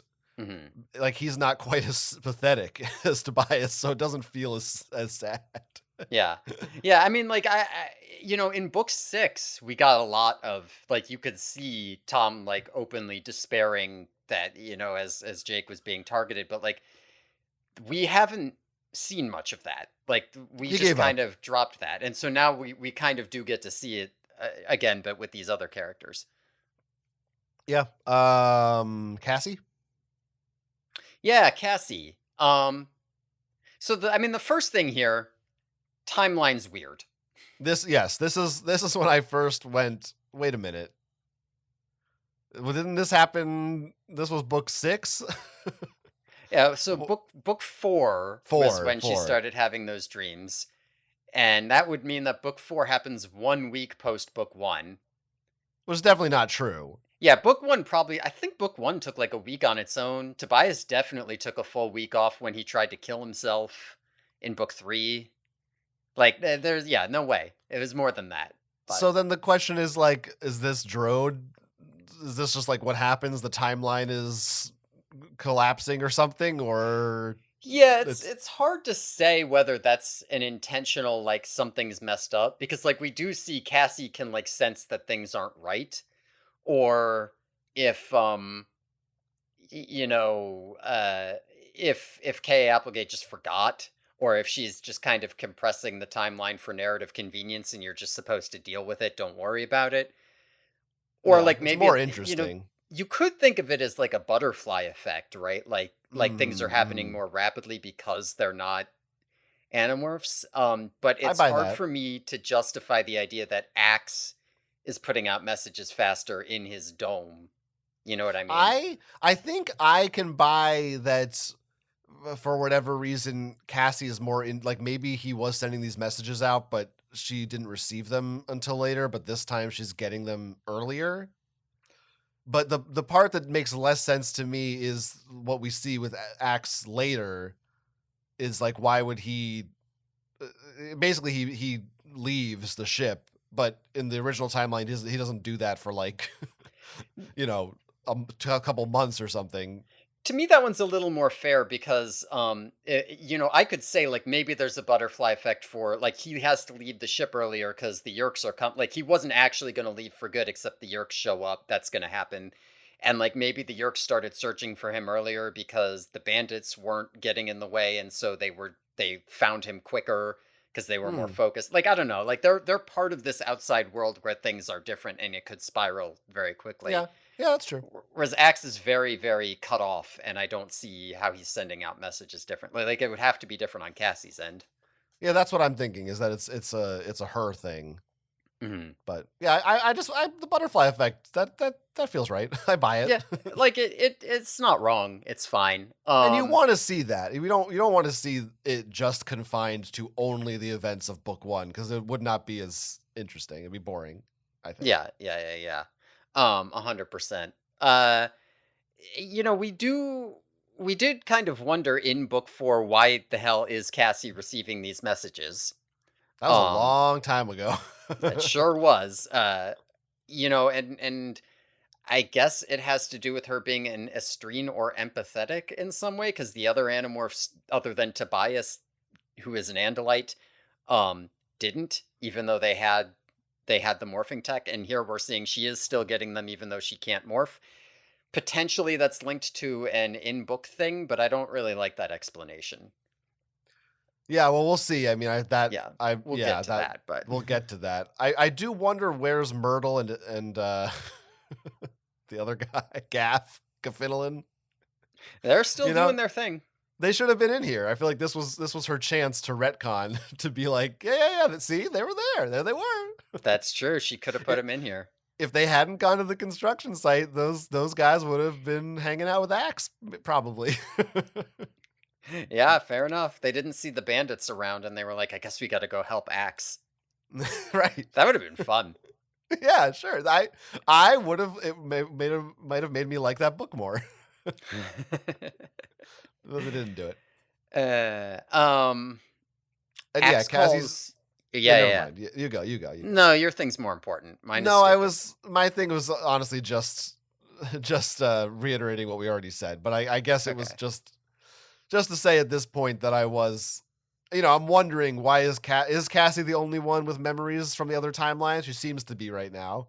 Hmm. Why is that happening? Is Axe again, yeah, why Cassie? Why is she getting the messages? We're going to see an Axe POV. These are just the questions I had as I was reading it. That's all. Yeah, good. I mean, good questions to have. I was just making some like side notes. Like Axe does in fact call humans Earthers here, That's good. because he doesn't know. I also have a note about how in the sharing, age is just a number.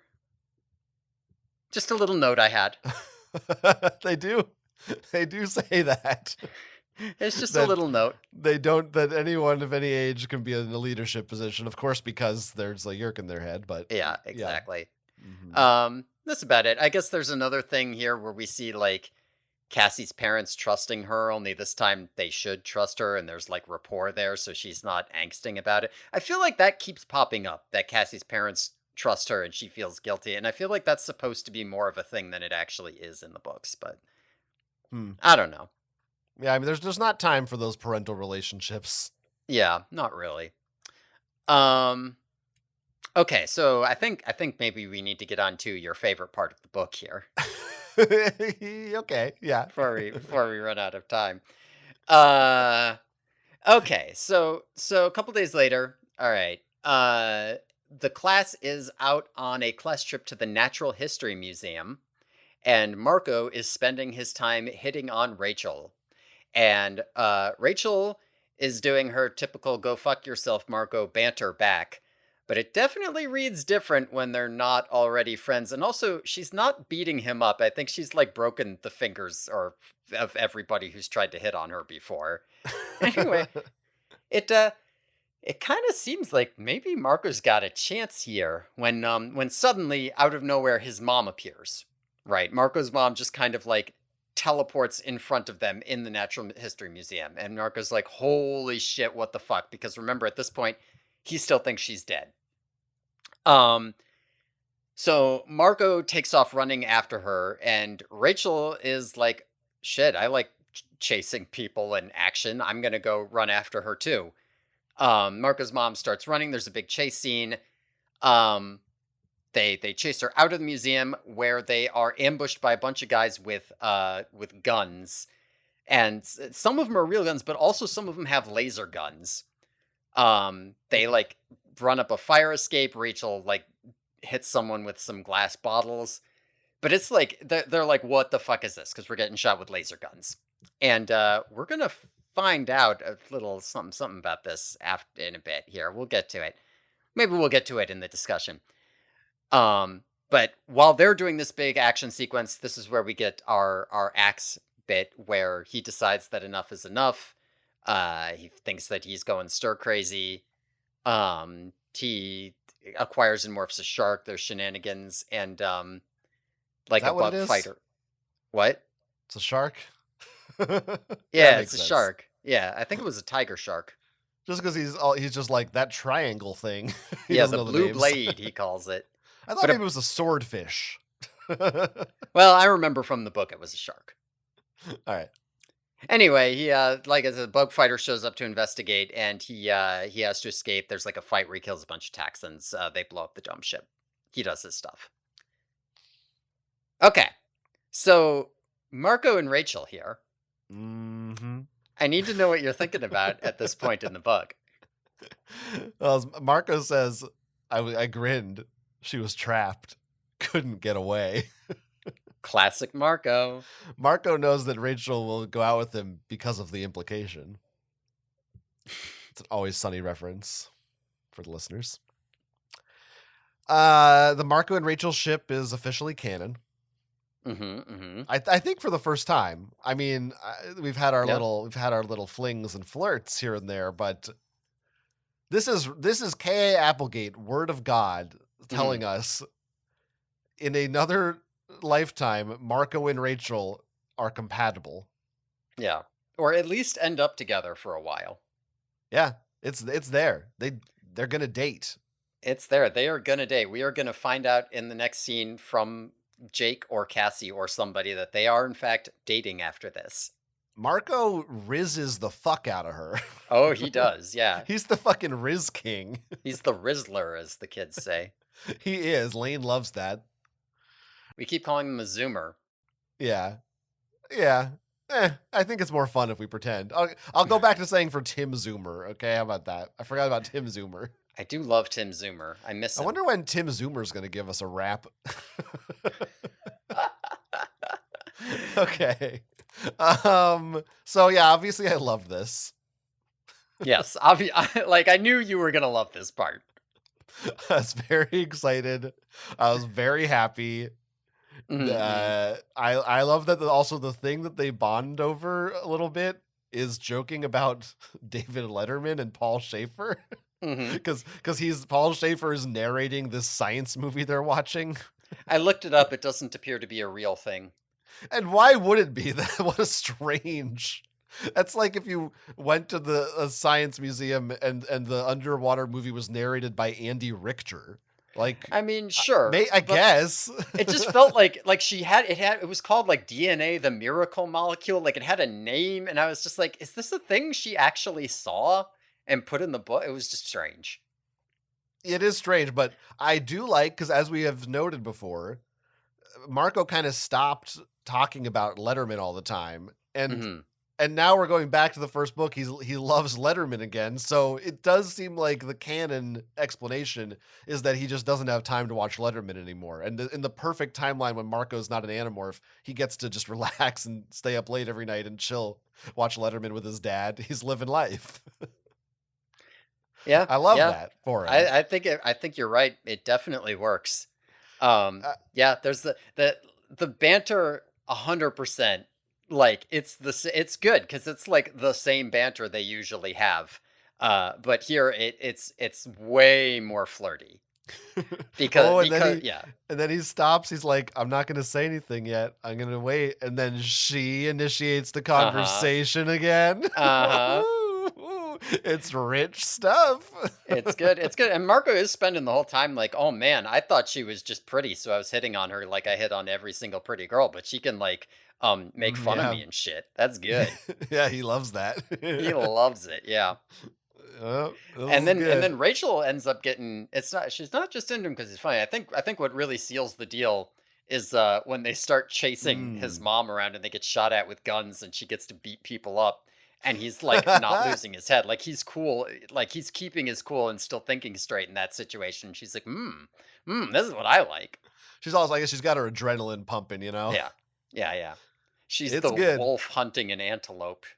Yeah, it is. And yeah, that's a fun little thing that we're seeing that Rachel, if she had not been an Animorph as well, it seems like she would just be a normal girl. Like it's this kind of shit is what's bringing out her instinct to hunt and fight. At least Yeah. that's what I'm interpreting it Yeah, I as. mean, Cassie describes her earlier as like it Oh right. feels like she's somehow looking for something else, you She know? says that she's like hunting down deals in the mall or something Yeah, too. like there's something about her that has that. Yeah, it's interesting. Like, would she have found something else to do? Would it have been serial killing?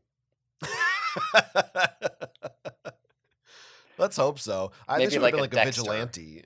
Yeah, Yeah. yeah. But she kills like all the like sexual harassers, the dudes that hit on her. Yeah, yeah, yeah. I will also say it was not until much later in the book that I realized that when she says he says his mom beams down like from Star Trek, that was literal. I thought it was Yeah. like a metaphor, like, oh, she just appeared out of nowhere, not like, oh, literally she materializes. Yeah, I mean, rereading this, I forgot that part. I was just like, yeah, and then he sees his mom, and Doesn't then it like really. I mean, we'll talk about it later, but I don't like it. Didn't. I don't know that it needed to. But I guess that's supposed to clue you in that something's going on. yeah, there's a lot of like Axe's feeling stir crazy because he's getting but yeah, something it's supposed to clue you in that things are going on, but yeah, it didn't need to happen. You could have easily just seen her. Right. But Maybe yeah, this good. is for the weirdo Seropedia nerds who are like, but she was on the pool ship during this time because she was on the pool ship, 5 books later for at least a day. So that means she couldn't have been here now. I did wonder that. I was like, was Visser one here? I don't know what the fuck she was doing Yeah, at I this mean, time. at some point she shows up in book 5. We don't know what she was doing before then. This book does seem to retcon that she was at least around during this time, and I think that retcon makes sense. Um, Yeah, for sure. yeah, That's true. Yeah, there is a little bit of sort of Visser retconning, like the book. hmm very like not I don't know light retconning, but then there's Axe. Yeah, these act scenes, it's funny because like in the first act scenes, like my first thought was just like, oh man, this is so. Imagine if book four, like fucking four in the series, was just told like three quarters from Axe's point of view. New character, an alien, and he's just here trying to figure out what to do, and then the Animorphs show up in the final act to save him. Like that would have been fucking crazy and awesome. Then these chapters start coming, and I'm like, these are a little bit boring, honestly. Yeah, they are probably the weakest part of the book. But it's hard because you just have Axe by himself Hmm. and like in a giant dome with nothing in it, and he has no idea what the fuck's going on around him. So maybe Yeah. he should have just broken out earlier. Uh, he does some interesting stuff later that we'll talk about. That I also kind of maybe I wish his sections focused on different parts of Yeah. what he does. Yeah, yeah. Like, cause there is, you do need to spend some time with Axe and Tobias in these Megamorphs books since you get so little time outside of them. So Yeah, and this was like you said. This is where the Yerks apparently, I guess, like you said, they're not distracted by bandits and shit. So I they just guess. found the dome ship. Yeah. Like I mean, they find it anyway in book four, and now they find it now. I couldn't remember honestly. Did they blow it up like that in book I four? Because in think this they book they did. just blow it up. They certainly show up at the dome ship, so it would make sense if they blew it up. They must have, because otherwise it would still be there. Yeah, and then they would go down to it like the Pemelite ship to get, I don't know, another Escafil device. I don't know. I did wonder though. It seems like they are shooting to kill Axe. Which Hmm. shouldn't they be trying to capture him and keep him alive? Yeah, probably, or maybe not. Maybe they just want to kill him. It's never clear to me when exactly the Yerks want to kill the Andalites and when they want to capture them. Yeah, it's whenever it's convenient. Yeah. What If about a shot will miss. Yes, uh, Axe's names his names. for all the animals he Oh, sees? oh yes. You mean Big Mouth, Runny Eyes, Swimming Bird, and Blue Blade? Yeah. What are those? I don't fucking know. Big Mouth is Kirby. I thought Big Mouth was that It's cartoon. that. Yeah, it's that Netflix show. Yeah. Big Mouth, a puffer fish or something. What is a big mouth? Maybe it's an Uh, angler fish. He's pretty deep. Okay, runny. I don't I know. don't know what runny I don't know eyes what the is. fuck Runny Eyes is. Taxon. Swimming bird, I don't know if that's supposed to be like a seahorse or like a cuttlefish or like I was thinking some. maybe like a ray, like it's Oh like it yeah, looks like it's Ray's not wings, bad. and then blue blade. I guess it's a shark. Yeah, Blue Blade is a shark. I wanted it to Uh, be a swordfish. well, you can pretend it was a swordfish, I guess. Okay. Doesn't really matter. Um, and I should say we do get a Melissa Chapman mention. Oh yeah, she's sitting next to Rachel while Marco's hitting on her. Yeah, that's about it. That's fun. That's all she does. Well, then she leaves so that he can hit Yeah, on her. yeah, yeah. Marco's like, whew, never see a hot girl without her posse to defend her from dorks like me. Now's my chance to strike. Yeah, yeah, Nothing sinister about this. yeah. The Rizzler knows what's up. Baby Marco rizzing up Rachel. Yeah, yeah, yeah. Okay. All right. So another week passes. We are now 1 month post book one. Okay, just setting the stage. Uh, all right. So back to Jake's point of view. Tom is asking Jake to come to the sharing with him that night because there's going to be this big time guy named Mister Visser there. Cassie calls Jake and Hey, asks him. soul sister, ain't that Mr. Visser? Okay. You already did that one. Yeah, what did I do that for? Oh yeah, it was first Visser. It's for Visser, yeah. Oh well. Anyway, yeah, there's like a phone call with Cassie. She has like a bad feeling about it. Whatever. That's where we get the reveal about them dating. Blah blah blah. Not Cassie and Jake. Anyway, over to Tobias. Okay. So Tobias is a regular sharing kid now, right? A month has gone by and he's just always showing up. He feels comfortable. It's like his first time actually feeling comfortable in the social setting anywhere.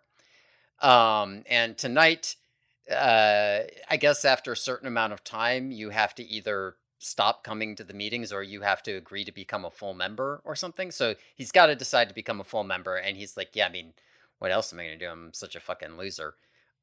He runs into Jake there. There's like they have a conversation. Jake's a little bit weirded out about the sharing. Tobias is like kind of prickly and on edge about Jake not being on board. Anyway, Tobias does he's like he's gonna go do the full member thing, and they bring him to a waiting room with a bunch of others, and they're one by one they're taken in to become full members. He is brought into a room with Chapman and Mr. Visser, and a small yerk pool, which he doesn't know what that is. They like shackle him in, and he's like, I don't know what these shackles. I don't know that I like this. Maybe I don't want to do this after all. And they're like, too late, bitch. And they push his head in and he gets infested. Yeah. All right. So Tobias is now infested by a yerk. Yep. Hate to see it. You hate to see it. You do hate to see it. You hate to see it. It's funny that they call him Mr. Visser. It is very funny. As we know, his name is Max Leach. That's true. That's like, oh yeah, come to this meeting. Our friend Mr. Darth is gonna be there. Mr. Darth. I mean, they live in K. Applegate verse. They probably know 3 Mr. Vissers. Those are just normal guys. That's true. That's just the name they recognize. Yeah. Up there with Mr. Maybe that's Mr. Joseph something's last name. Oh God. Mr. Joseph Visser. Jesus Christ. Damn, why didn't I recruit him? Should have drafted a team of all the stupid fucking names. Okay, we're not relitigating that. Please, let's move on. Come on. Yeah. This tactic of you must choose to join tonight or not, or you leave. Obviously, it's this pressure tactic, but it also kind of seems like if you just don't go to that meeting, that maybe they do just leave you alone. Or like if you just say, I'm done, I'm not going to show up anymore. Yeah. Like before you're in the room and shit, if you're just like Jake is just kind of like, I'm just not going to go this week. Then they're like, okay, I guess who cares? He's done. Like they don't try to pursue you anymore. Yeah, I mean, that wouldn't be necessarily wrong, right? If the sharing is a pipeline to try to get voluntary controllers, right? Or you're just like, listen, well, if you're not a potential voluntary host, we'll get you at the hospital or at wherever else we get you, the police station. I don't know where they're infesting people. Whereas like if you are interested, then we'll get you. You know what I mean? Like it's just not worth grabbing the sharing people if they're not interested. Okay. That's not crazy, but like maybe they do anyway. Maybe they do still come get you. Yeah, I don't know. It's not quite clear to me. It seems like it's maybe a little of both. Maybe this is still early days. So, I guess that's not the sharing's been around though for years at this point. So, I guess it's not early days. Yeah, the sharing's been around for a little while at this point. I don't know why Visser 3 has to be in this room with them. But yeah, he clearly resents it, and he's also clearly bad at it. Like he's really grumpy the whole time. And like I guarantee you, if it were Visser 1 and Tobias got handcuffed in and he was like, I don't know if I want to do this, Visser 1 would have convinced him that it was cool. Like Visser 1 literally handed a guy a slug and said, like she didn't handcuff anybody in front of a pool. She handed a guy a slug and said, put this in your ear. And he was like, that's all I got to do, right? Put the slug in my ear. Visser 3 just sucks at this. Yeah, they don't even attempt to sell him on it in a way that you could do of like, this is an alien. Like just tell him you're going to become part of an alien force and you're going to be more powerful than you ever were. And you won't have to be scared or cry. There's all kinds of shit you could sell him. Yeah, I mean, like, this is not that far away from, like, Scientology or whatever, right?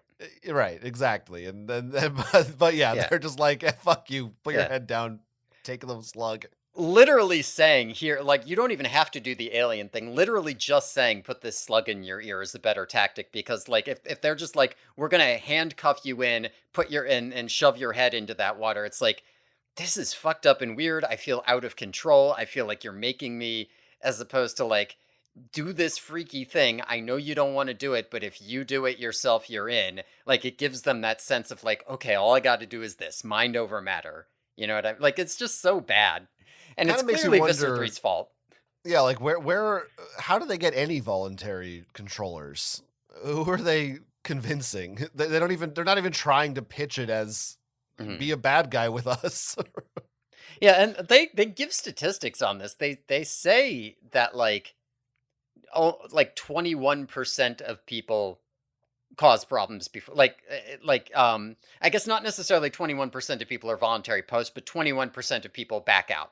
So like around 8 out of every 10 people, for or whatever, get to the point where they're handcuffed in and are like, okay, I'll put my head in. Yeah, that's apparently what it is. Yep. Yeah, if you get that far, then they got you.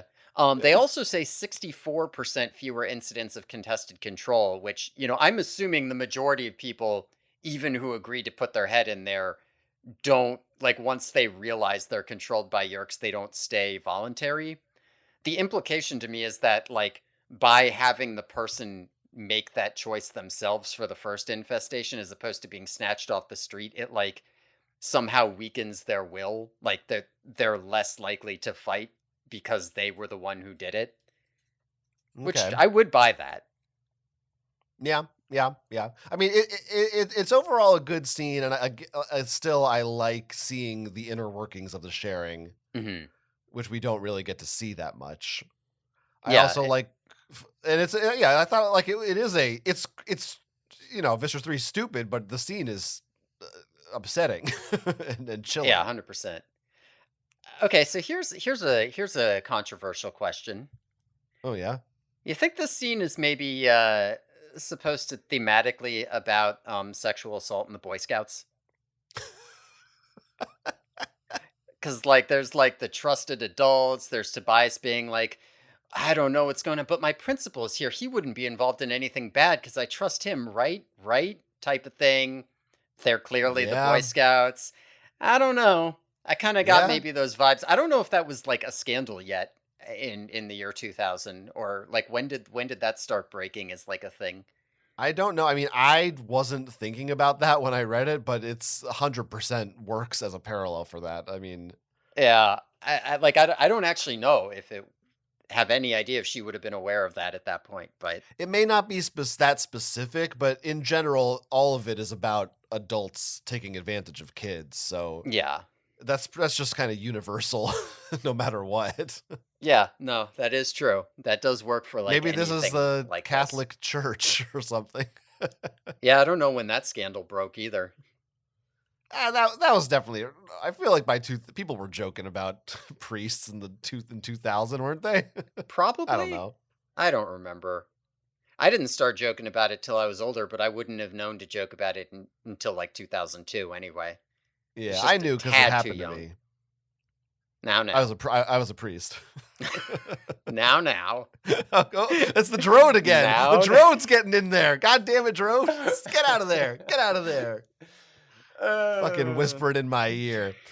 let me Uh, let me guess. Your grandpa was in Auschwitz too, right? okay, come I work in the on. guard tower. He Is that was. what you're about to? Well, no, he visited as a tourist a few years ago. All right. Uh, The sharing not as problematic as we are. They do accept male, female, black, white, Asian, Christian, Jew, Muslim, Buddhist, atheist, straight, gay, rich, and perhaps most controversially, poor. They accept them all. Is this? I think this is the second time they've explicitly referenced gay people in this series. Yeah, it's happened at least once before. I don't know if there was a second, but yes, there's Yeah, because maybe there's. the first Muslim. It might be the first Muslim. It's also probably the first atheist. Jew obviously came up because we had Nazis. Yes. Yeah, I would bet it's the first atheist. That one actually might be the real most controversial word to put in here.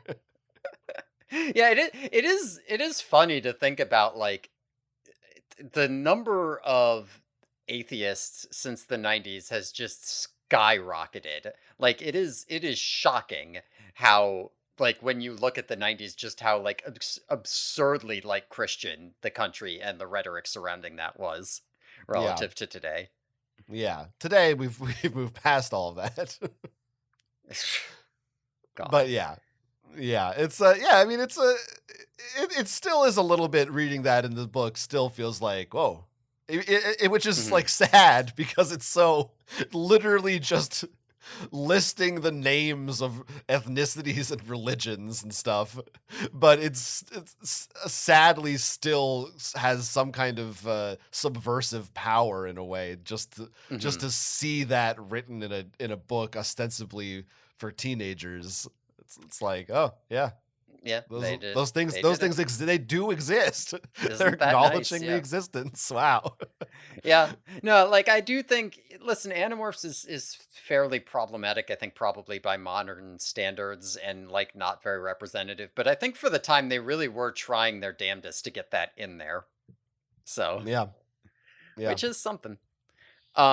More parallels with Tobias and the sharing to him being a bird here. This idea of, like, you get a little bit of time to fuck around, but then you have to commit permanently. There is this sort of thing with you. He had a similar thing with him in the Animorphs. He gets a little bit of time to fuck around, but then he gets trapped permanently. He's stuck as a hawk. He can't go back. And that even becomes a decision later, like, retroactively becomes a decision when the Elemist shows up and is all like, you could not do that if you want. So I don't know. Like I said, there's parallels. It's interesting. Yeah, he's doomed to be trapped, it seems, in some way. As Yeah. a boy or a bird or a yerk, he's trapped. Yeah. Like the sharing here is in some sense offering what Tobias really needs, in the same way that, like, in terms of, like, community, in the way that, like, the hawk is offering what he needs in terms of freedom or something, or purpose. Uh, I don't know. Yeah. I don't know Yeah. if there's any Escape real maybe is a better word than freedom. escape. Yeah, that's probably better. Yeah.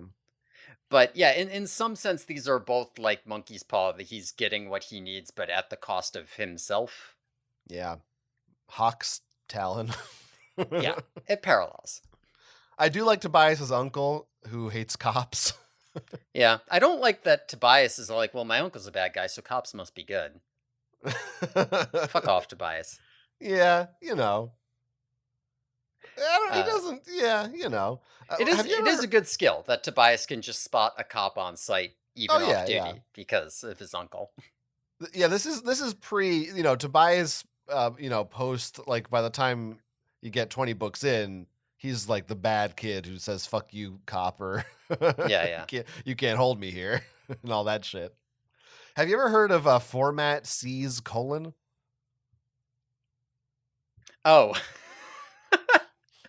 Yeah, I know I haven't. That they sound pretty underground. This is the name of one of the sharing kids or adults bands. Yeah, Barry, the local band manager. I don't know. Is this supposed to be a computer joke like C colon like format C colon? I didn't quite get it I have no fucking idea what that's supposed to be. because it's for listeners. It's spelled out CEE is the name of format C apostrophe S colon is the Yeah, band name. I don't So know. I feel like it's supposed to be like a reference to because you would type C colon for like a computer. I don't whatever. I don't know. Yeah, that could be. I mean, she had to get an idea for a band name somewhere. I don't know. Yeah, she had to. That Maybe part she's like needed to be in there. doing her boomer thing where she's like, I don't understand these computers. The book is better than the internet. And so that she saw, like, format C colon at some point. She was like, that would make a good band name, haha, and then remembered it for this. I think that sounds likely. We'll ask her next time we have her on. Yeah, we will. So now we go to Axe or Where are we? We Oh yeah, Tobias did this X, shit. X is around here. I don't know Let's if see. you said that part or if that's the I next didn't get part. to that X part yet. I was just gonna throw it in, Yeah. but yeah, I mean, X is what's Axe doing? He's walking around. He's like in a mental asylum, I guess, or perhaps a hospital. Yeah, yes. He's in some kind of an assisted living facility or something. Yes, with a Dr. Duberstein, whatever. Yeah, sure. That's fine. That one didn't stick out to me, for whatever Okay, reason. It's not that crazy, okay, that's fair. all things Um, considered. but yeah, he likes cookie time. Well, this was another thing that I really liked Hmm. is that in this timeline, Axe has not been exposed to cinnamon buns because Yeah, his friends never took him to the mall. right. So instead, Axe's love in this universe is Oreos. Yeah, it's pretty good. That's really good. Just like me, just like Martian Manhunter, Hmm. the crew of Oreo fans. He calls them the finest accomplishment of our species. Yeah, and multiple times he refers to them as the thin, round black discs with a layer of adhesive white substance between them. When will I receive the cookies? Pretty fun, pretty good. I do like this is the part that I feel like I don't know if she skipped over it because she just didn't know how to do it or there just wasn't time. But how did Axe get a human morph without being caught? It's not they just gloss over that. Eh, he just knocked somebody out and grabbed him. I Started guess. walking around. It just seems like that's the hardest part once you're an Andalite on the human shore. Like, how do you just find the guy? There is a bit where he's all like, I didn't start with the human because like I didn't want to be biased about toward my own Right. assumptions about what the species would be. I tried a bunch of other ones just to be sure they weren't smart. Like I tried a cow because it seemed like there were a lot of cows, but they didn't seem very smart.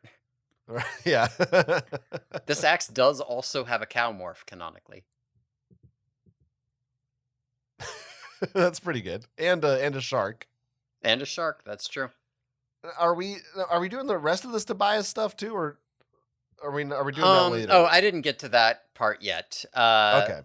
We can get to that part. Let me just list off some more names because we got to make sure all the names are in here. So the cop who was going to get infested is named Edward.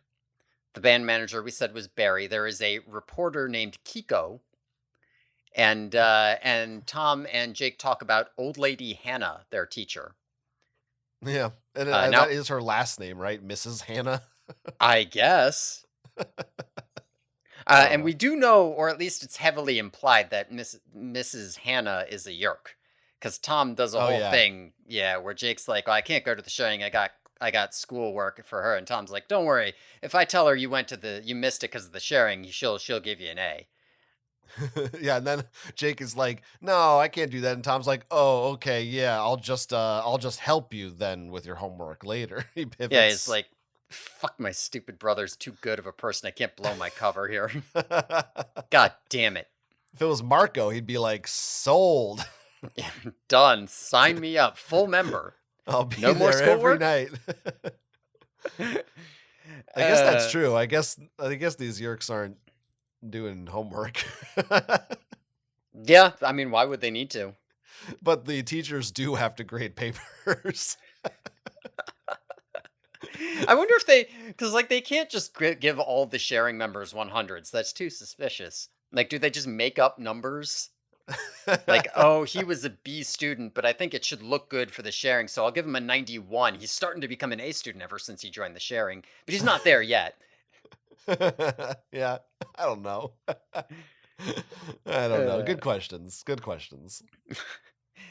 all right, so Tobias has been infested by Odret 177 of the Kulat Hesh pool. Yeah. Odret, we find out almost immediately, is actually an agent of Visser 1, and he is pretending to be an agent of the Council. So Tobias is infested by a Yerk who's doing some like crazy spy shit, basically. Visser 3 obviously wants to launch an all-out invasion. He doesn't like the sneaking around sharing bullshit. And Odrit is telling him the council says no, but secretly Visser 1 is telling Visser 3 that. You see what it's a game. So Tobias is just like caught in this dangerous game immediately. Axe leaves the mental hospital / assisted living, whatever he's doing. He leaves because he's like, all right, I remember the plot of book 5 where I wanted to steal a bug fighter and go home because the humans don't have the tech to do it. So I guess I should try that too. So I guess the plan is to lure in the Yeerks by appearing in a live TV broadcast. We switch to Jake's point of view. Jake has just come home from that sharing meeting with Tom, and he's all like, yeah, I don't think I like the sharing. Tom is pissed off when suddenly Axe appears on the TV, right? Axe has taken over a live TV broadcast, and Jake's parents are like, what the fuck? But Tom is fucking pissed. And Jake sees Tom and is like, that's weird. Why is he reacting like that? So he follows Tom. He secretly watches him as Tom goes and gets on the phone with somebody, and then Tom gets a gun. And Jake's like, what the fuck? Tom steals their parents' car and heads out, and Jake's like, holy shit. So he sneaks into the car before Tom and drives off with him.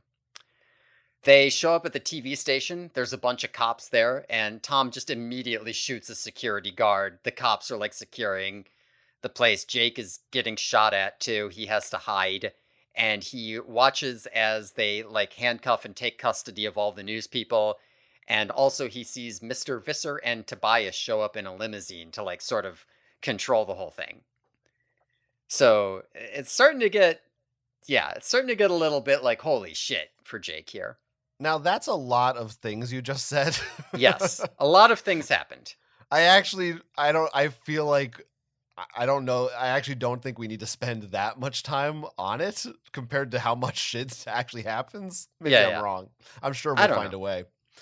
But it does occur to me, going back to Tobias and Odret, I am a little confused about the exact relationship, because I felt we had established in another book, and I was confused then too, that humans can't necessarily tap into the thoughts of a Yeerk. It was Visser probably when we talked about this. That a human doesn't know what the Yeerk is thinking the way that a Yeerk knows what a human is thinking unless they let them. Yeah, so I guess Odret's letting him? It doesn't make sense, and it makes less sense because this is a terrible plan, because he could, as soon as he goes into the Kandrona pool, Tobias could just be like, hey, by the way, that guy's working for Visser 1 if he wanted to. Yeah, that's true. If Tobias was smart here, he would do that, because he'd be like, man, this guy's going to get me killed, right? Visser 3's going to fucking murder me because of this. Of course, then, Odret would know he was going to do that. I guess that's true. Threaten him or something, but... Yeah, I mean, what's he going to do? He's got to leave eventually. Yeah, it seems sloppy, or he'd have to make Tobias die or something. Yeah, it does seem like a good plan for Tobias to be like, dude, that Yeerk who's infesting me, he's a spy and he's going to get me killed. Put a different Yeerk in me at the very least. Right. A bit strange, but okay. It's, for the sake of, we had to introduce that for the story, so it was just the easiest way, I guess, to give us the information. This is where I feel like the kind of light retconning comes in, where we're talking about the Council of 13 now. It's like Visser 1, all this stuff was happening at this time, which I'm fine with that. It makes sense. It should have been happening. Yeah, I think it does work, right? Like the basic idea is that, and we'll find out more about this later, but the basic idea is that the council, Visser 1 has been appealing Visser 3 has been appealing the council to do all-out invasion.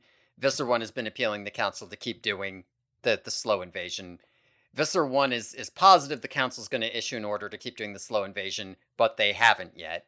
And so she's just sent a guy to tell Visser 3 that they have, and pretend he's from the council so that he won't go ahead and do anything crazy. Basically. Which I kind of, for some reason, I had the idea that Visser 3 didn't really start campaigning for the full-out invasion until later.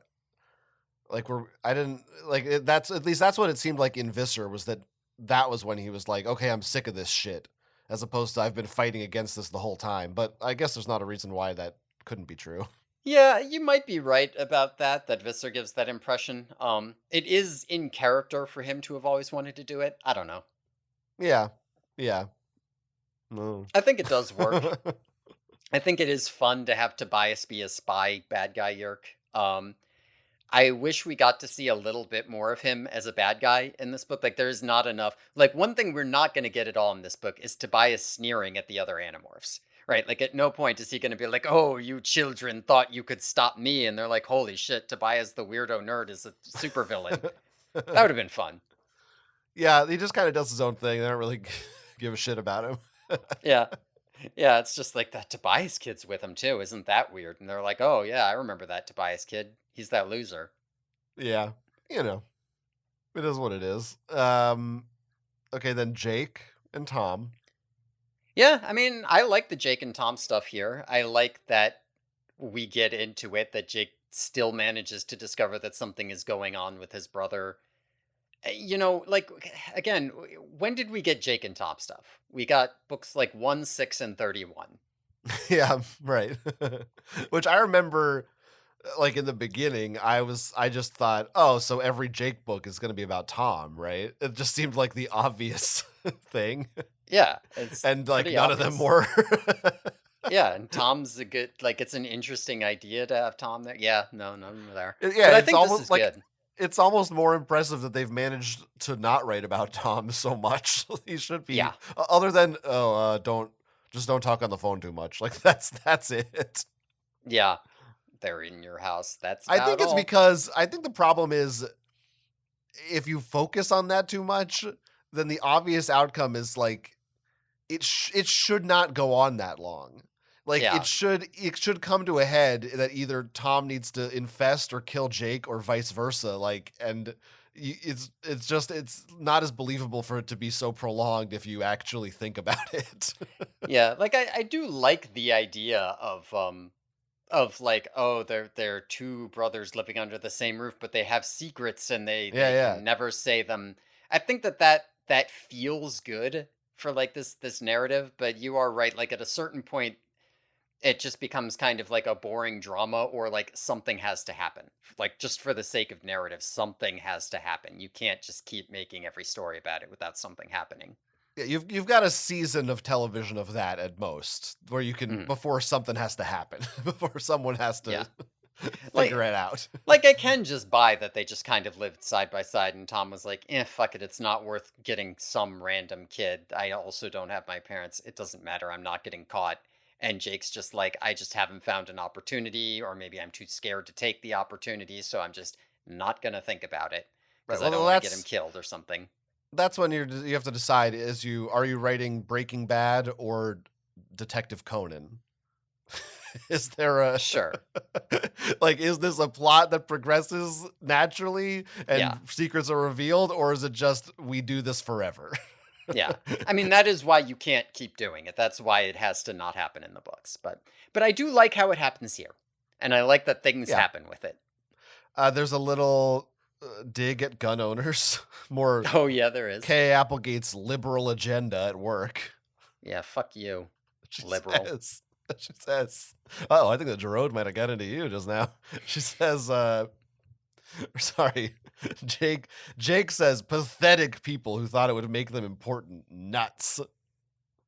You know. Well, she also likes cops, so it makes sense that she doesn't think citizens should be able to shoot them. Right.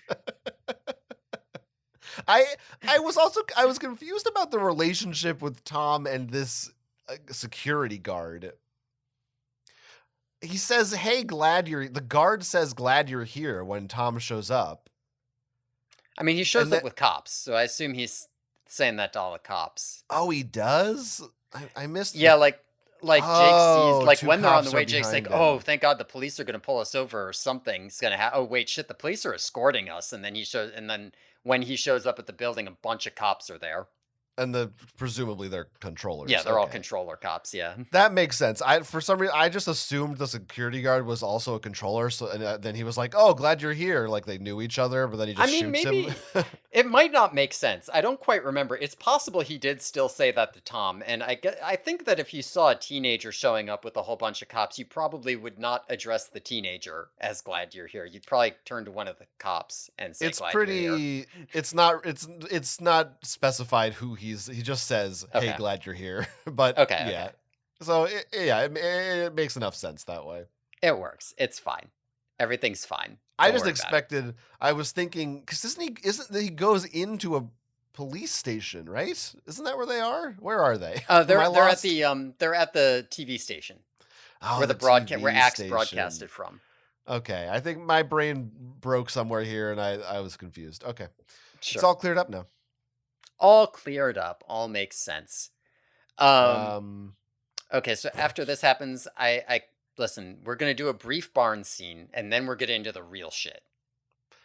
We also had Jake yeah. sees himself as a tiger too. By the way. Oh yeah, Jake sees himself as a tiger here. As a little like weirdness. I think this is also where we find out that Visser 1 did in fact just teleport in. Not only did she teleport in, but she didn't do it intentionally. It just happened. Yes, and like she was confused. I wrote down Elemist shit. That was my. I mean, we already know it's Elemist shit because it's Drode shit. Right, but this we whole don't book really. Is Drode shit. It's not exactly. We will find out. Yeah, we'll find out. Yeah. Okay.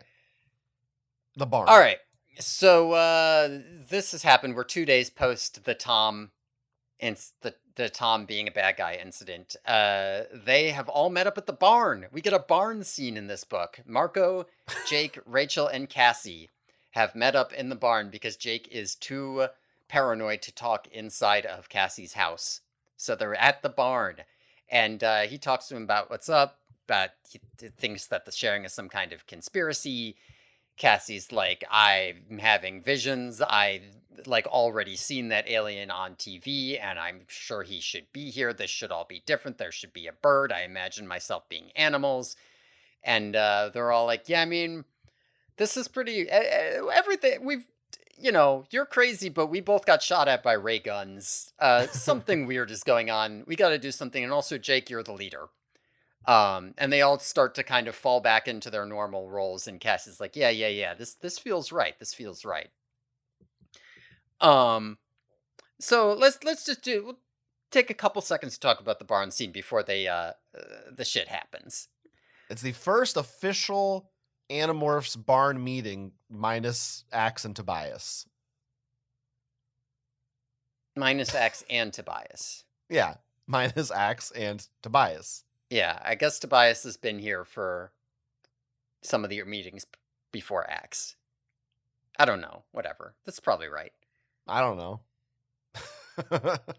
Yeah, that's a meeting, all right. What do you want to say about it? Well, all right. So, I mean, okay. So first question here. Given like how quickly their group just kind of comes together over this, this underlines a point. They are constantly throughout the series being like, we have to make a point of not hanging out together because it would be weird if we were seen hanging out together. If me and the girl that I like were both seen hanging out with each other and our best friends, that would be weird. Like, in their defense, there's in this timeline, there's no Andalite bandits who they know. Oh, there's 6 of them. So if we saw, I mean, that's still fucking stupid. Yeah, I mean, like, it's less like they shouldn't do this and more just like, it turns out that if you take away the fact that they can all turn into Animorphs and they're sharing the secret, they still just kind of naturally lump together as a group because of course they do. I mean, I guess they all had incidents with Yerks because Tom and Marco's mom, but like, of course they all naturally come together. They're a natural friend group. It does feel a little like, almost like some Ka shit going on here. Yeah. Like I like they are Ka-tet. Right. This idea that no matter what you do, and I feel like there's parallels to this in other media that I am not thinking of right now. a caress in Cat's Cradle. I don't. It's basically a quartet. I didn't read that. Okay. I can't do a Cat's Cradle either. Lanyard. Or yo-yo. Well, the point of the book is that Cat's Cradles are stupid bullshit. So okay.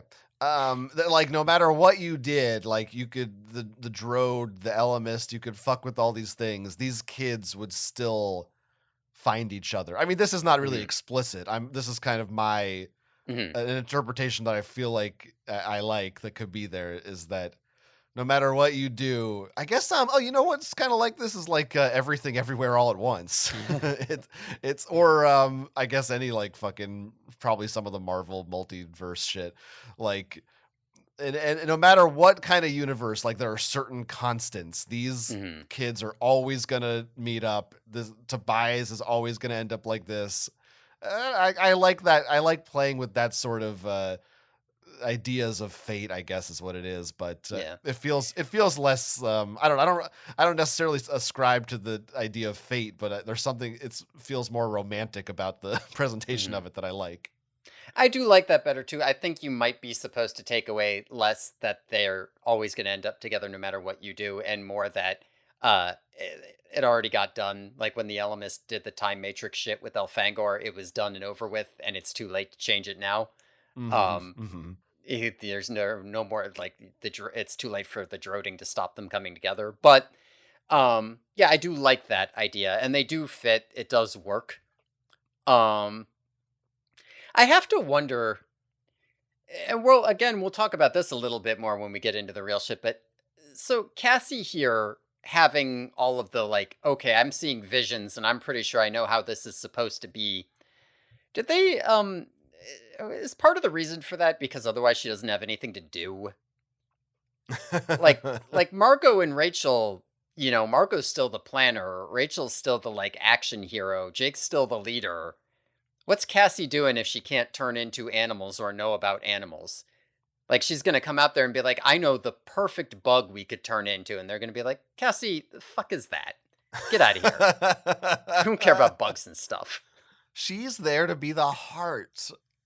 To tell them, don't hurt those poor yerks. That is what she's here for. Just, we don't have enough time for that in this book.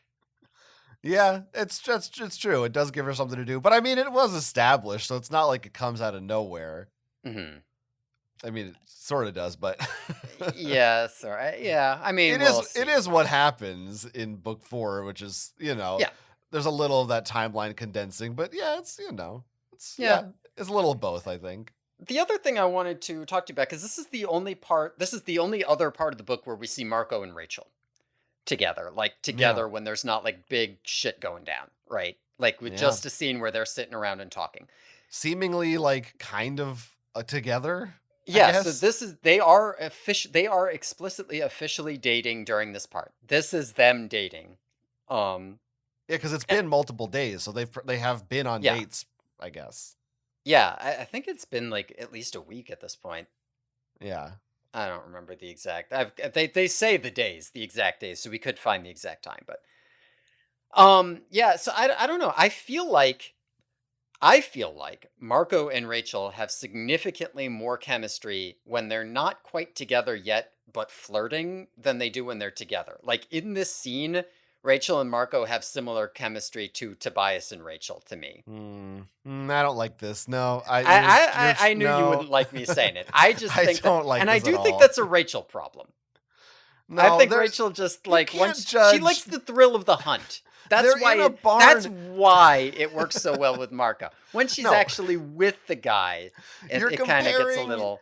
They're in a barn with her cousin and her best friend talking about aliens and ray guns. They just started dating a week ago. They should be canoodling. No, it's not.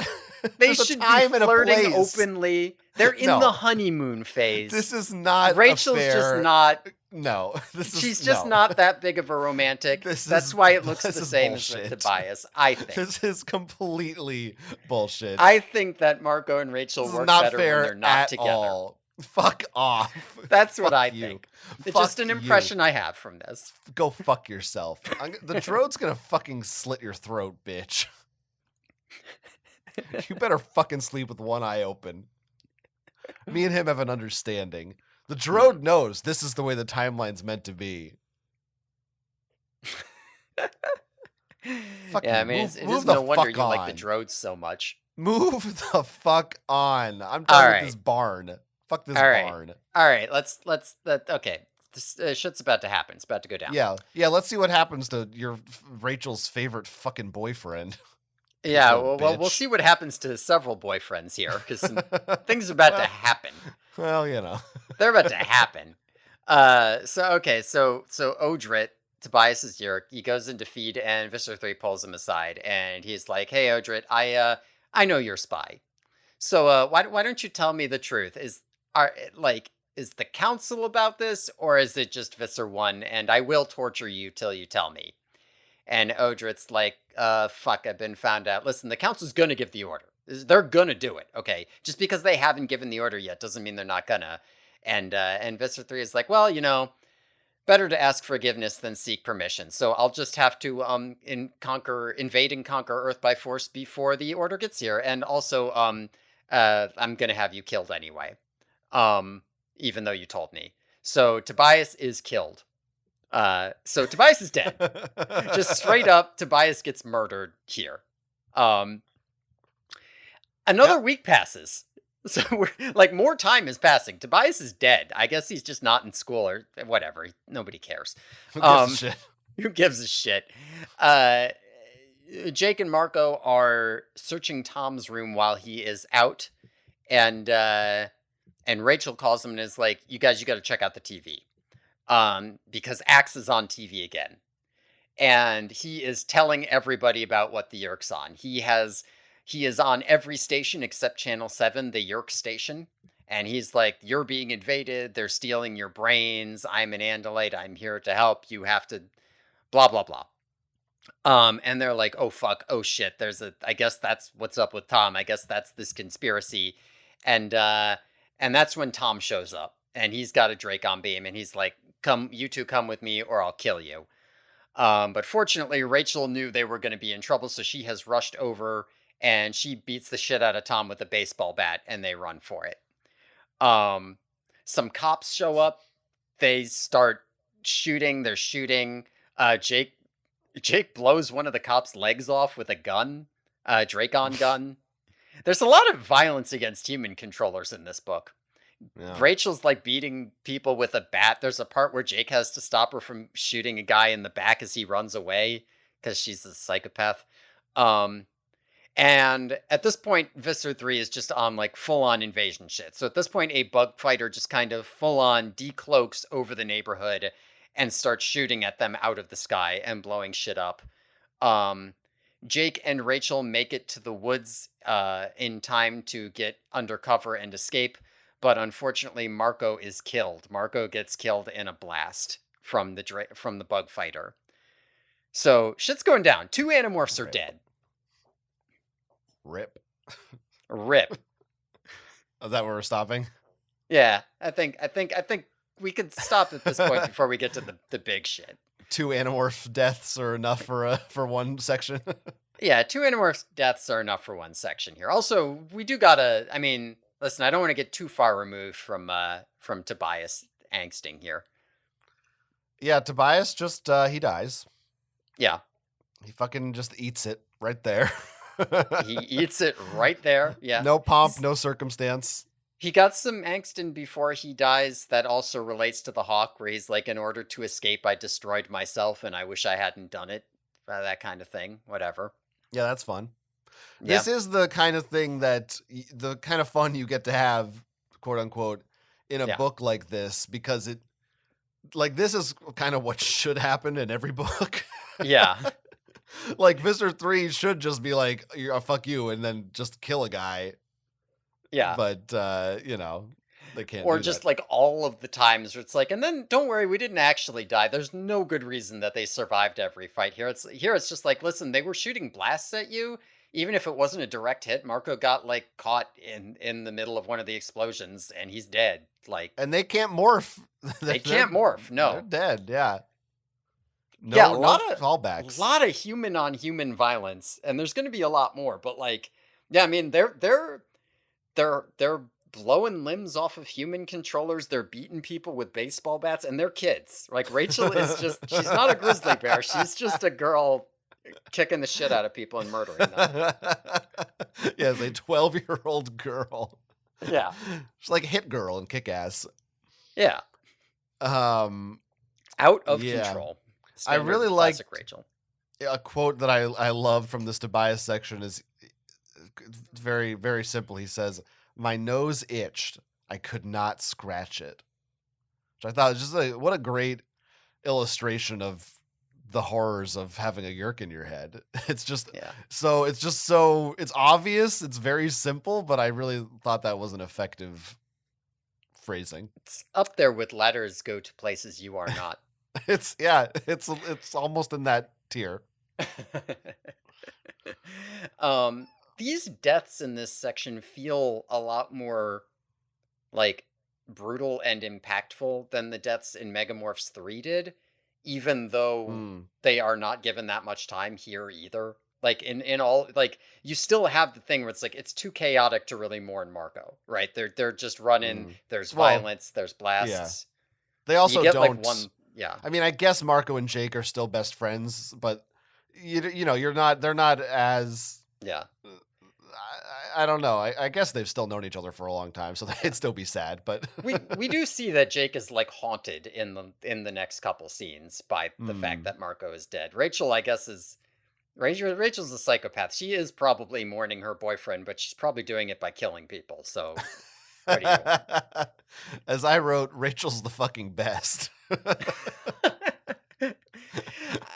I love it. But yeah, I don't know, because it's not like you don't know that the status quo will be like resolved in this book too. And it is kind of a similar thing to the, as we frequently remark, the one by one they fall away idea. Yeah. That is kind of doing the same thing. Yeah. But these deaths hit harder for me than that one. And I wonder if part of it is just because like it's a lot more of like a normalcy type thing, right? Like yes. These are just kids in their regular neighborhood until violence erupts, as opposed to being like, I need to spend the entire book doing nothing but showing you the horrors of war. So by the time they're dead, you're kind of like, I'm over it. Whereas in this, it's like, no, I spent the entire book following these kids around the neighborhood, spying on their siblings, getting involved in a cult. I wasn't, the insane violence and two people just dead is like a big deal. I think it delivers on a promise and an expectation in a way that 3 does not. When you read the first Animorphs book, even the thing that you want to see is this. You want to see ultimately this shit's gonna hit the fan in this normal environment, kids versus aliens. No, you never read the first book and said, I'd love to see him in a ship battle with muskets. Yeah. No one fucking wanted to see that. That is true. Nobody if you're thinking about the end, how is this series going to end? I guarantee what you want is not the Animorphs quietly assassinate Visser 3 and the aliens leave and nobody ever knows that they showed up. Like, you want at some point shit hits the fan, the world is aware of the invasion, maybe the world's militaries have to mobilize, maybe the Andalites show up and there's a giant fight on Earth, but you want it to be like, now it's public, right? Yeah, this feels like, but besides the ending of this book, if you had to make just one standalone Animorphs movie that was 2 hours long, like, this is how it would go. It would have to escalate to this point by the end of the film. Yeah. So there's something very satisfying about that. And I agree with that 100%. That this book would not make a bad standalone Animorphs thing if you just made them also morph in the middle of it and changed the ending. Or the ending might end up being kind of a downer, but it's basically the faculty, right? It's like kind of that. Yeah. Which had come out at this point. Yeah, I think you're right. Anyway. Also, this book, I don't want to get too into the quality at this point, but this book is just better than Megamorphs 3. That I think we helps both too. said, Megamorphs 3, neither of us liked. It was a pretty, it was a very disappointing book. Yeah. All right. Rachel Yeah. does some cool shit. Tom once again refers to humans as their meat, Oh yeah, I know you like the meat. which we've seen. Anthrax did that. Yeah, Anthrax did it. Karen. Aftran, yeah, Karen, and probably someone else. But that's kind of a fun through Yeah, line. that's always good. Jake says his TV is being repaired. Yeah, and it feels almost. I didn't even know he had a TV in his room. The one in his parents' room. So is it the main living room TV being repaired, or does he have a TV in his room? That's a good question. He probably does have one in his room because I feel like they've said they've played Doom and shit in his room. Oh yeah. Okay. But it is, I don't know why. There's something funny about, like, I've never had to have a TV repaired in my life, even like as a kid with like old CRT TVs and shit. I don't remember ever anyone in my family being like, "Oh, take it to the TV repair store." I guess it happens, but I don't know. I feel like that's like a trope in like old shit. Like I swear I can think of like multiple like old like 60s era things or something where it's right. like and then the repair TV shop. repairman shows up at your house to repair your TV. Right. That's a Applegate's a boomer thing. I feel like by the 90s, yeah, TVs like they either worked or they didn't. So I don't know what the Jim cathode Boomer ray remembers. or whatever Jim Boomer remembers. But what about an Axe going on TV also? I want to talk about. Yeah, because that I feel like, in a way, Axe by himself doing this is kind of maybe more efficient and maybe a cleverer move than anything he does teamed up with the Animorphs. Mm-hmm. Like, for better or worse, maybe there's more casualties. Maybe that part is worse. But at this rate, with this move, the war will probably be over like in a month. Yeah, I mean, like this is the basic idea: is that Axe is on his own. He can't fight it on his own. So he's like, yeah, we just got to push it. Like, I got to let the humans know so that the Yeerks have to come out in the open. The humans have to start fighting them. Maybe I can get the fleet here. That's his only option. Yeah, that's why I love that part of the Axe storyline. Yeah. It's like, yeah, he's kind of, that's cool. Yeah, and there is some question throughout this book, and especially at the end of this book, what is better, right? Like, because we've run into that question before, right? Where with in Visser, where there's this kind of implication that like, is it better for the Yeerks to want outright war or not? Like, is that going to work out better for them or worse? It's not necessarily clear which one you want. It is clear which one you want if you're an Animorph, because you're way more likely to die if it breaks out into all-out war before the Andalite fleet gets here. But as far as humanity being saved is concerned, it's not necessarily clear. Yeah, or the universe being saved. Or the universe. Galaxies, I don't know what the fuck. Yeah, I guess yeah. I mean, I was just thinking in book 3, there was a lot more like, what if we just decloaked this thing in front of all of the...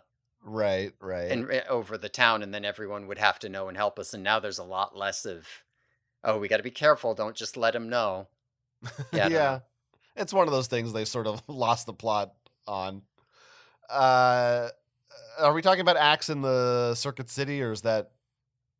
Yeah, I mean, Axe is out in the Circuit City here. We can briefly do that because there's like a part where the Yeerks EM pulse all of the TVs and computers so they don't work anymore. Axe is at Circuit City watching the TVs. But yeah, he's seeing like, are some of the people are like, oh, maybe they're our friends. Some of the people are like, no, we got to fight him. And Axe does have kind of a like a little bit of a moral crisis here, because there's an ethical dilemma he thinks about here where he's like, if the Yeerks feel that Earth is good and conquered, they'll start moving in their pool ships. And if they do that, the Andalites will be able to come in and attack them. So, like, maybe in some sense, it's better not to help them win, because then they'll be more vulnerable to counterattack from Andalites. But if I do that, I'm kind of throwing humans under the bus. I don't know. It's like a thing he's thinking about. Yeah. And he's got to make that call as an Aerith on his own. So yes, and he's not. He doesn't know what the fuck he's doing. But he's also. We'll see this a little bit later because he's also not.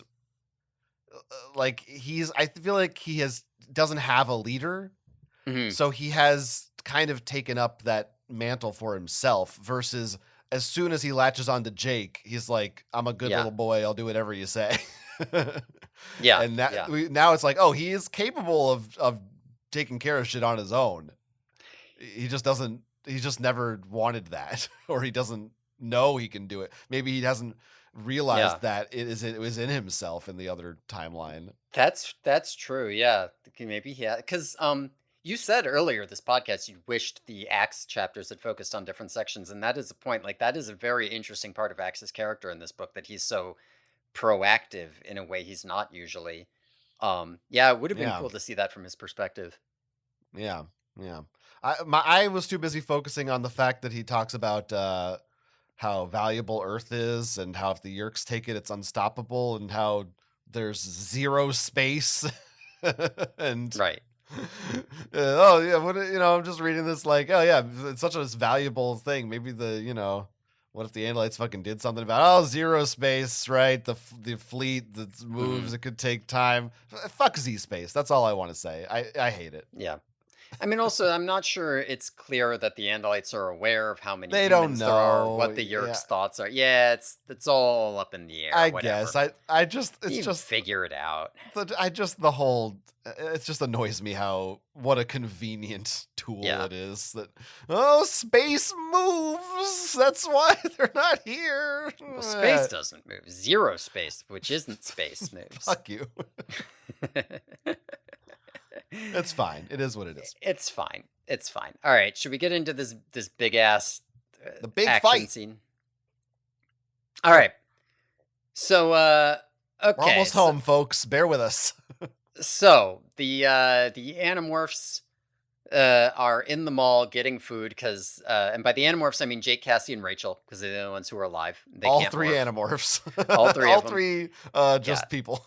Yeah, none of them can go home anymore because it's way too dangerous for them. So they have been like hiding out in like random buildings and shit. They're at the mall getting food when the blade ship lands on top and Hork-Bajir surrounded. Basically, the Yeerks are kettling the mall and they're gonna infest everyone inside all at once. Axe also sees this from outside, by the way, so he like heads over there. So yeah, Hork-Bajir start pouring in to get people, but Rachel, being the psychopath that she is, pulls out her Dracon beam that she still has from the earlier fight and starts blasting them and shooting them. It looks like they're about to lose when Axe shows up and saves the day, and yay, they start fighting the Hork-Bajir together. And Axe is like, take me up to the roof where the blade ship is. So they fight their way up onto the roof and fight their way up to the blade ship that's landed there. And in the process of all of this, Rachel gets killed by a Hork-Bajir, and Cassie gets disintegrated by a Dracon beam. So at this point, it's just Jake and Axe now, and Axe is badly hurt, but they have made it to the bridge of the blade ship, fighting their way there. And Visser 3 shows up here. And take me to the roof where the blade ship is. You're over your song. I just wanted to do that. Okay, I go just ahead. Don't want you to burn yourself out. I'm not. Go ahead. Well, listen, I think before we get to the climax here, where everything all ties together, we'll just talk. I think we should just give. I think it's worth giving credit where credit is due when there's like a good fight scene. I like this fight scene. I think it's coherent. I think it's fun. I like that the Animorphs are humans for it. I like that they're teamed up with Axe. I like the part where Rachel uses a Hork-Bajir's severed head to stab another Hork-Bajir in the back. Fucking right she does. As a human. Fucking insane. Love that. Fucking another nuts. part where Jake calls her beautiful. Of course. Yeah.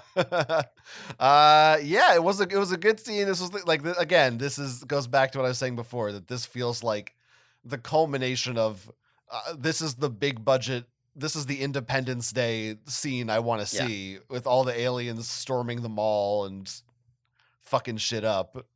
I don't think we've seen them ever try to seize control of the Blade ship before. Like, they've stolen bug fighters, they've been on the Blade ship. I don't think they've ever tried to take the Blade ship. Yeah, that's pretty cool. Good for that. I mean, again, because Axe is in charge now.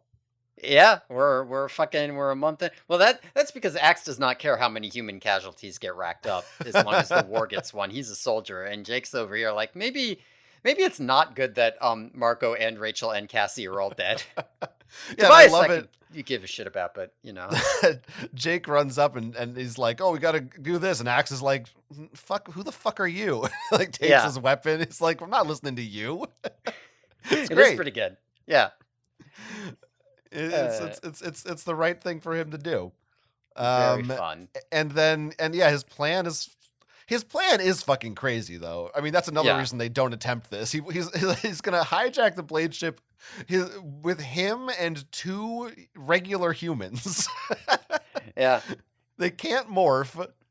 The ship is presumably Visser 3. Yeah, he knows it must be on this ship. Yeah. Listen, he's going to inform the humans that there are Yeerks, so that the Yeerks have to deal with the human militaries and the war starts. And then he's going to make a fucking suicide run for the Blade ship, contact the fleet, fire all lasers on the pool ship in space, and then get blown up and die. That's his plan. He's going for a suicide run here. Yeah, he's fucking crazy. But hey, it almost kind of works. It almost kind of works. I don't think it was going to work here because they get to Visser 3 and Axe is badly wounded and Jake is just a kid. So I don't think they were going to win, but goddamn do they get close. Yeah, this is the board game I want too, right here. Yeah.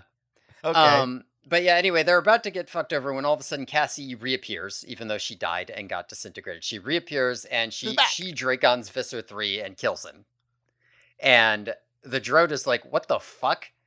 You're supposed to be dead." And Axe is like, listen, we can still do this. I'll contact the fleet, turn all the weapons, fuck it. And Marco reappears also, but he's a gorilla now. And the Drode is like, "All right, fuck this. Come on. I've had enough of this. What's happening?" And he stops everything, and the Elemist shows up. So the Elemist laughs at the Drode, and we find out here that Cassie is subtemporally grounded. Her presence destabilizes alternate timelines. So, like, in some sense, she's still in the other timeline, so this one isn't fully real. So it's all kind of falling apart.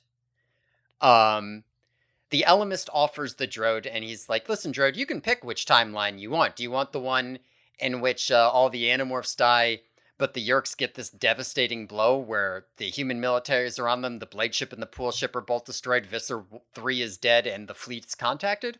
Or do you want to go back to the regular one where, the Animorphs don't die, but the Yeerk invasion is still happening and it's still secret?" And the Drode's like, "Fuck you. Obviously, I'll just return it to what it was. Go fuck yourself, you stupid Elemist."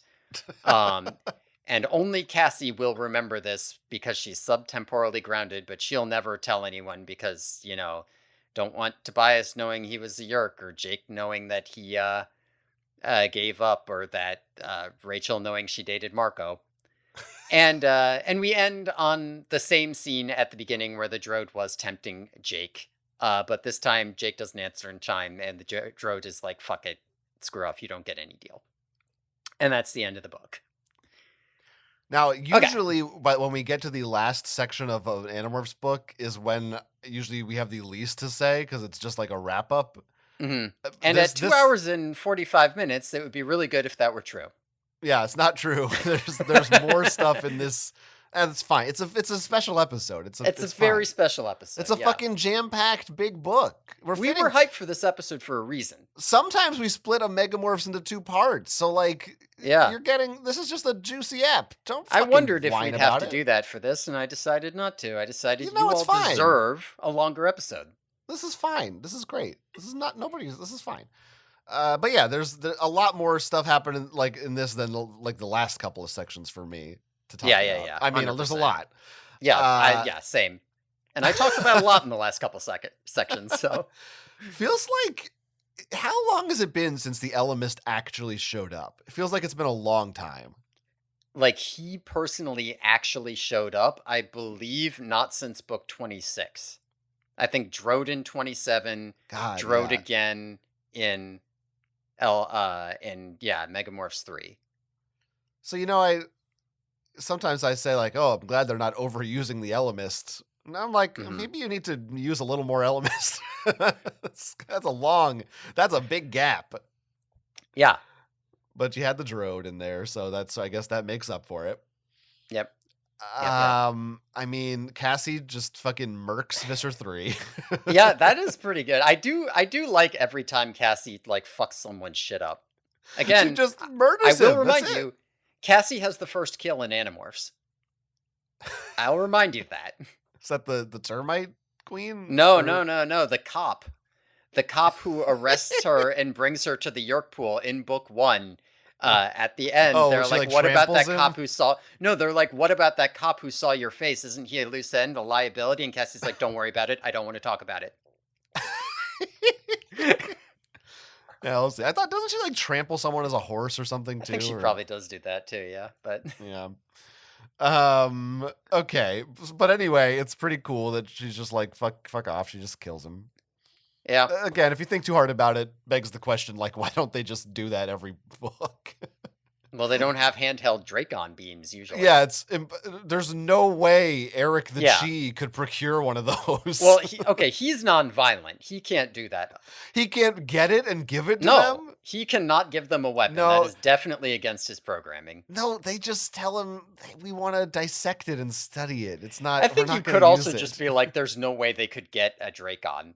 And that would be also a, you know what I mean? Like a equally good sarcastic argument. Like they could get a Dracon. They've been in the Yerk pool 20 times. Yeah. Like no one ever thought to just grab one in the middle of a fight.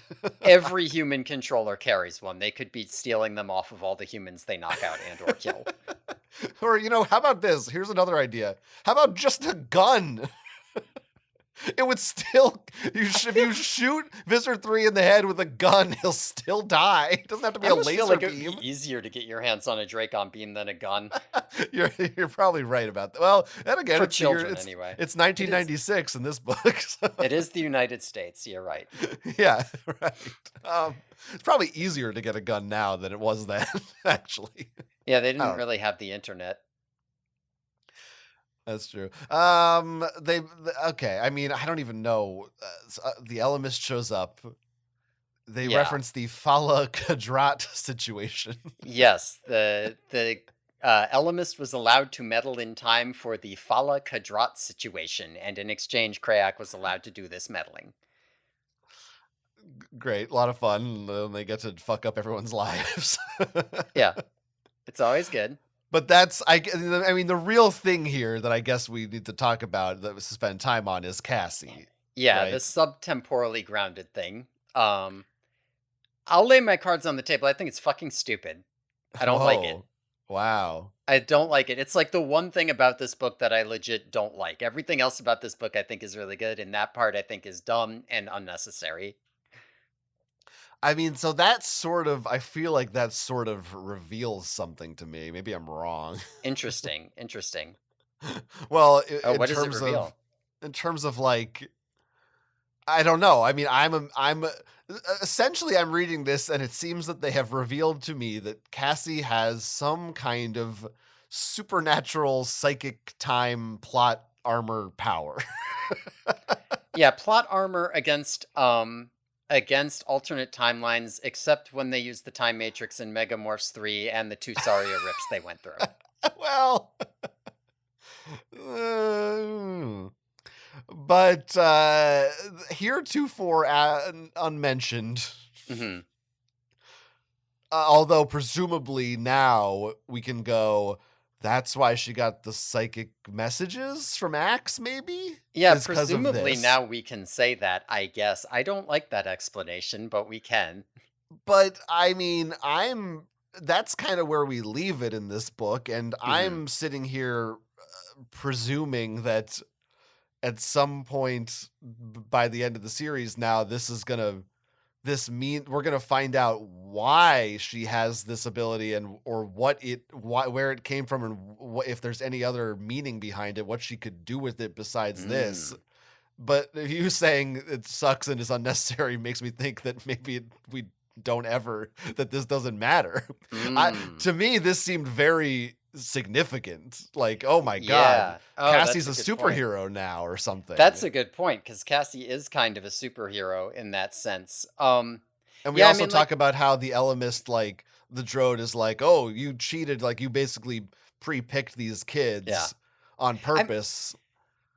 I guess Yeah. my problem with it is that Cassie already felt pre-picked. Like even Oh, because before, she can like do brain surgery. well, because like we talked about this before, you were like, "Isn't it lucky that one of them just happened to be a fucking animal barn person whose mom worked at the Mm, gardens and was an estrine?" And it's like, "Oh well, the fact is the Alamus pre-picked the other people too." mm, So like she's already pre-picked without that, and I also think this story works without that. Like if you just have them, it's you could like you don't need the timeline to fall apart. You could just have them.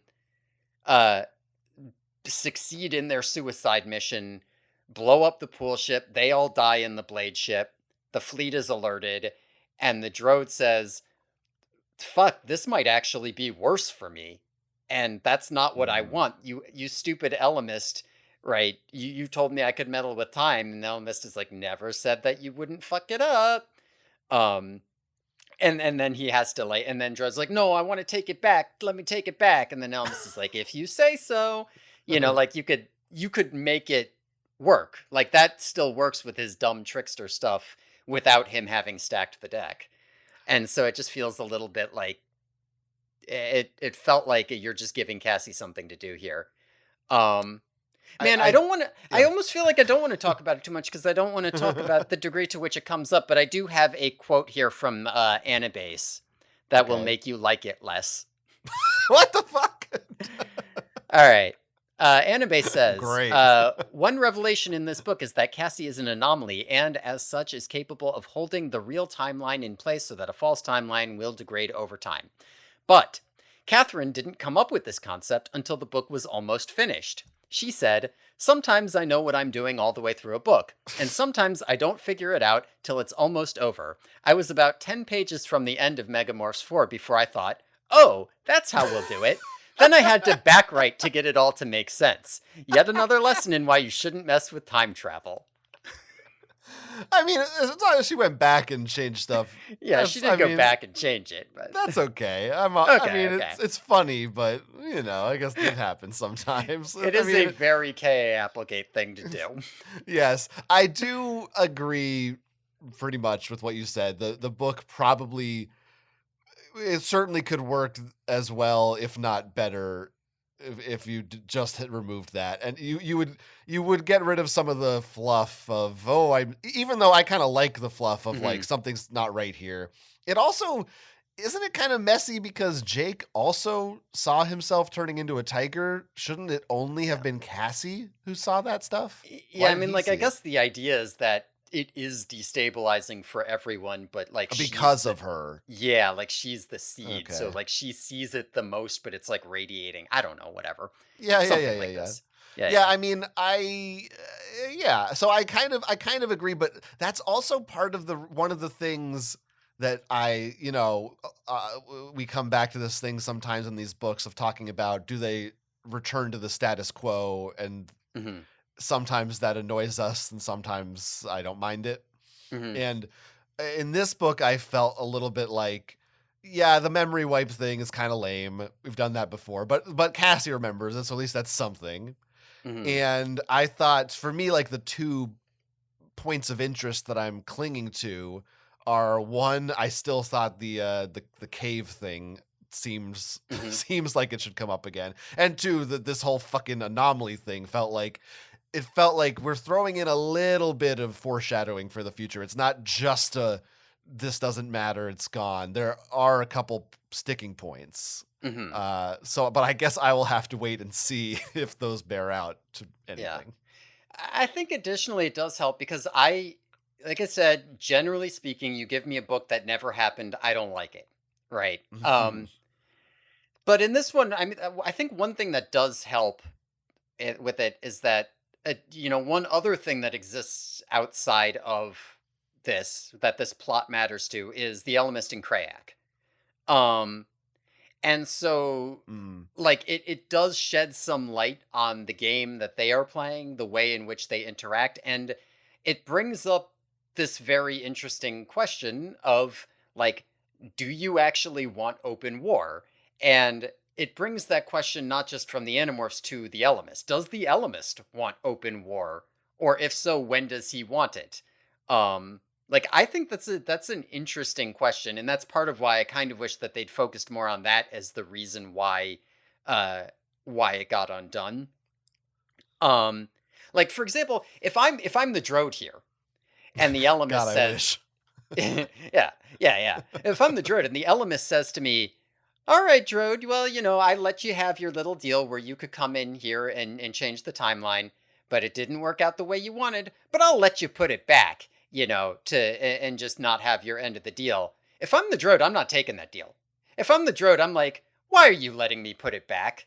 You're letting me put Right. it back because actually I did win and you're trying to trick me. You fucking asshole. No way. No, no, no. We're keeping this. We're fucking keeping this. Go fuck yourself. Well, shouldn't also Krayak be involved here? Like, why the Drode gets to just make these decisions? Is he that trusted? Yeah, it is a little odd, huh? I don't really understand the hierarchy here, but Right. whatever. Yeah. um, But like yeah, there's yeah, interest there, right? This idea of like, oh, it's because you can understand why from the Animorphs perspective, the Yerks might actually be in a worse position in this timeline, but we all died. Maybe we should take the timeline where we're not dead yet and it could still work out. But from the Elements perspective, you'd think that maybe this is better, right? Like, why does he care? He yeah, sacrificed his yeah. pawns and this worked out better for the Yerks, yet he seems to want the Drode to restore the timeline. So maybe this is actually worse for the Yerks. Or worse for The resistance or whatever. or worse for the resistance. Like, maybe even though it looks like the Yerks got dealt this devastating blow, maybe they didn't. And maybe Krayak is just tricked because all he understands is violence. So he sees a bunch of violence being done to the pool ship and the fleet coming in, and he thinks, no, that's not, that's obviously bad for me. You know what I'm saying? Does that make sense? It kind of does, yes. Okay, I get the overall point that you're making. I'm trying to do these like games within games. Yeah, Because like there's another part of me that starts thinking, like, if you're an Animorph here, you start wondering, what if the Elemist wants us to lose the war so that the Yerks someday meet the Escort, which they'll never do if we don't lose. Like, if they're stopped here. What if it's actually better for the Elemist that the Yerks, yeah, or what if it, yeah, know what I mean? What if it's worse for the Elemist that the Yerks lose here? You know what I mean? Like, this guy, who knows what this guy's doing? You can't trust him. Presumably, the Elemist he's playing 10D chess. He's Yeah, just exactly. on planes of existence we can't imagine. He's Dr. Manhattan. Like, he has plans for these Animorphs that he doesn't want them to die for, or who the fuck knows. Yeah, or he does want them to die for. Like, you can't, who knows? This guy's not necessarily good. Right. I like him. I do, to be honest. Yeah. There's definitely an argument, as I said before, that maybe this version of reality is better Mhm. in the long run. But less from a human perspective. Again, Elemist shit, I don't attempt to understand. Fair enough, yeah. Because But it's definitely worse for the Animorphs. for the who died. Animorphs. Yeah. Right, Yeah. right. It's worse for Rachel because she doesn't get to be with Marco. That's true. She doesn't even get to remember she was with him. Yeah, I guess actually no, this universe is better, because better to have loved and lost than never to have loved at all. She loves Tobias. They love each other. I feel like it's like acquaintances at best. Um Maybe it is better Um, for Tobias. He hasn't actually gotten to be in the cup cage in our dimension. why does Krayak actually want Jake so bad? This is something this is just a question I have right now that hasn't quite been explored yet, to at least to a great extent that I can recall. But we don't Jake really have, I don't want to get in. saw him in a dream. Yeah, but presumably he saw him because Krayak wants him, right? That's what I thought. Yeah, sure. Right. So I don't know. That's just something that I wrote down that I'm wondering. Just final thoughts here. We get confirmation here that this series will actually end. Yeah, yeah. They do talk about it ending. The Elemis says it will end. So that's pretty that's pretty huge. It will Yeah. end. Yeah, the Drode makes a lot of threats about the end, and the Elemis says it will end. Like at this point, we're thinking about the fact that it'll end. So yeah, that's pretty good. I guess I'm also confused at the end here. Does the Drode also get his memory wiped? That is because a very good question. because he makes the same offer to Jake and Jake says no. Or no, the Drode. I guess maybe he just got like Yeah. downloaded. We just reset in time and then it hit him what happened. Like the timelines aligned and he went, oh, never mind. It sucks if I do it. I changed my mind. I guess that's what happens. Yeah, I guess that's what happened. Oh, the alternative is that he's just really impatient. And we changed the timeline for him being like, it took too long. I got shit to do. Okay. Overall thoughts on this book? We're almost done.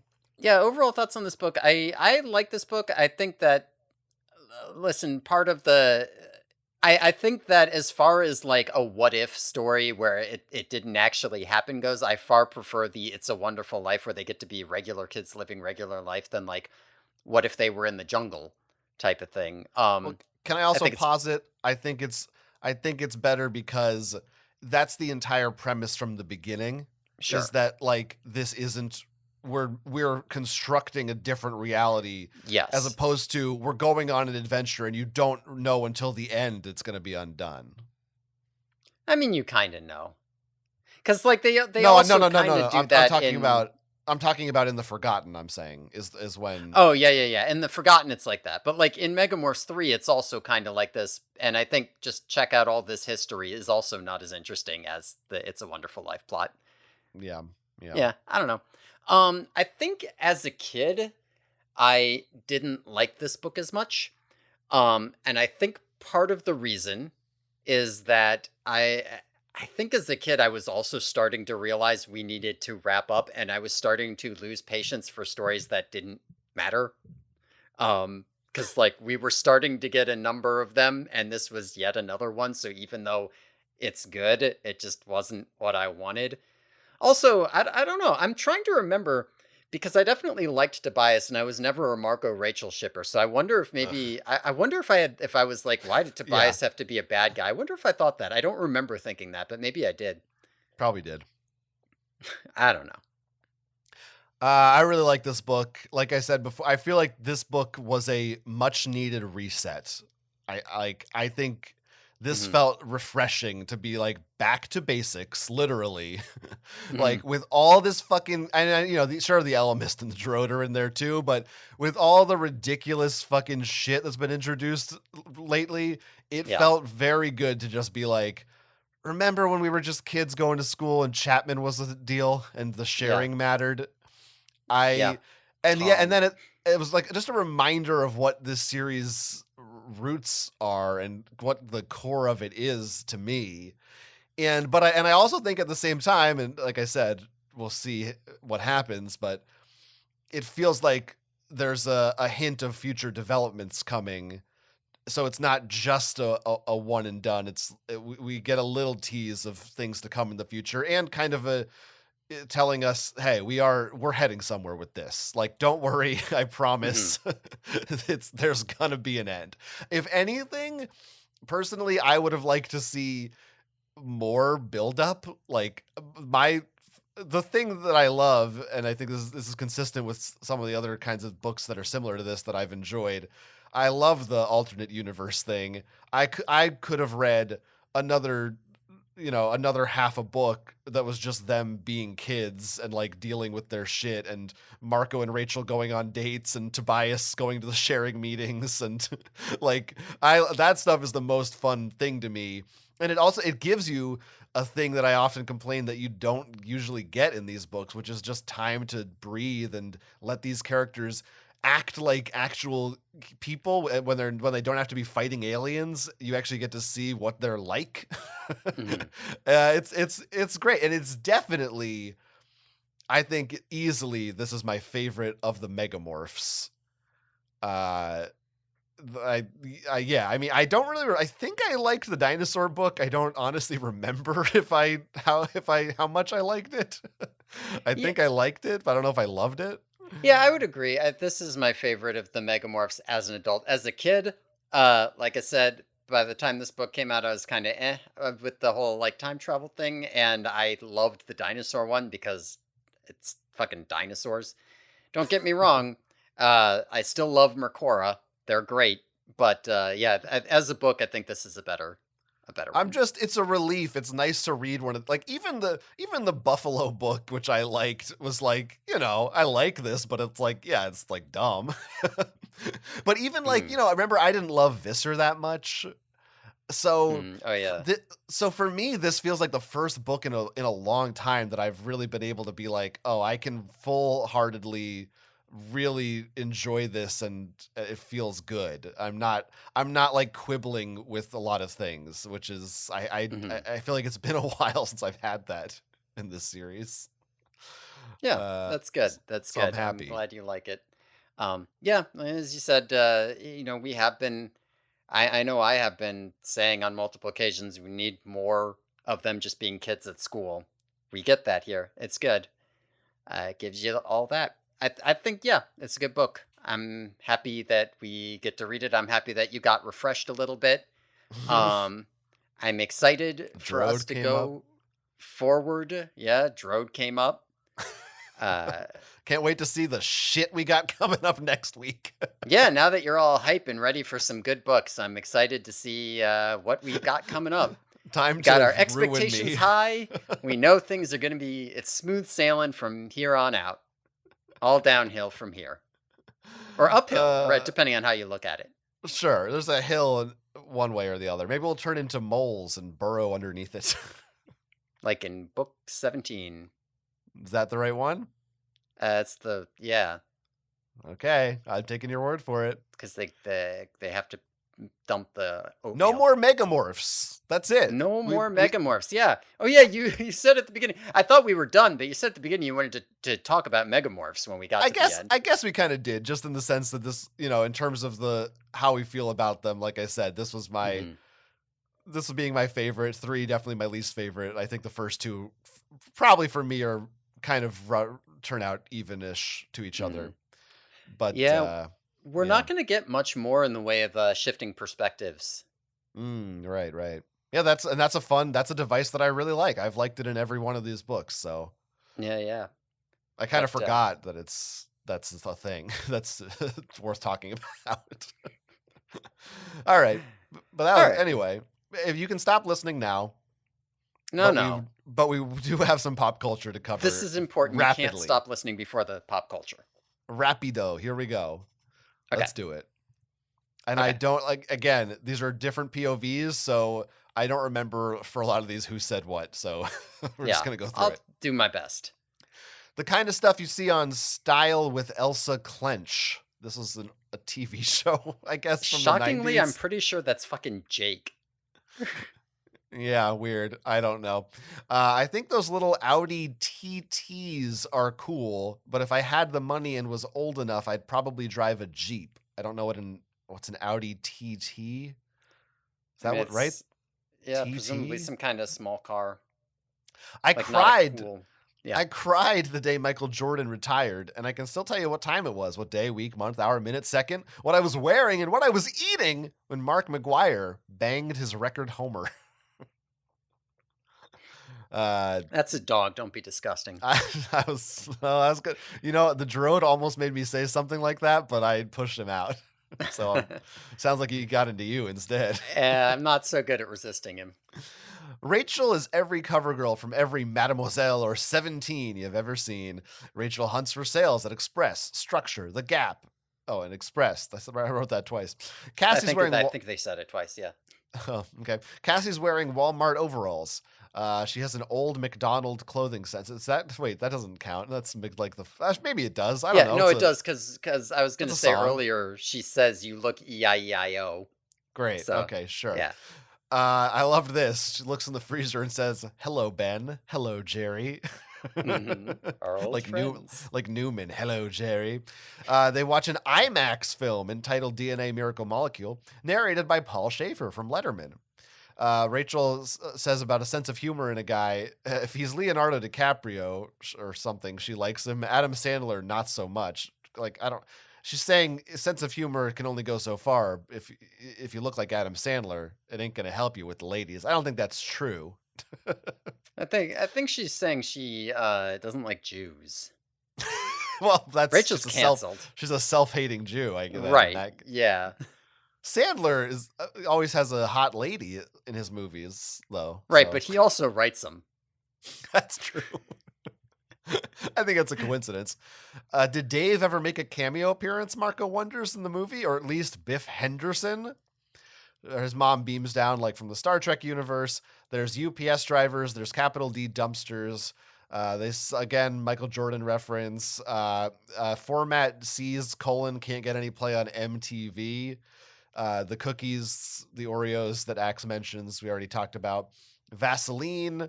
2 people in the mental hospital are named Elvis Presley. They have an awful musical composition. What, you did I missed skip one.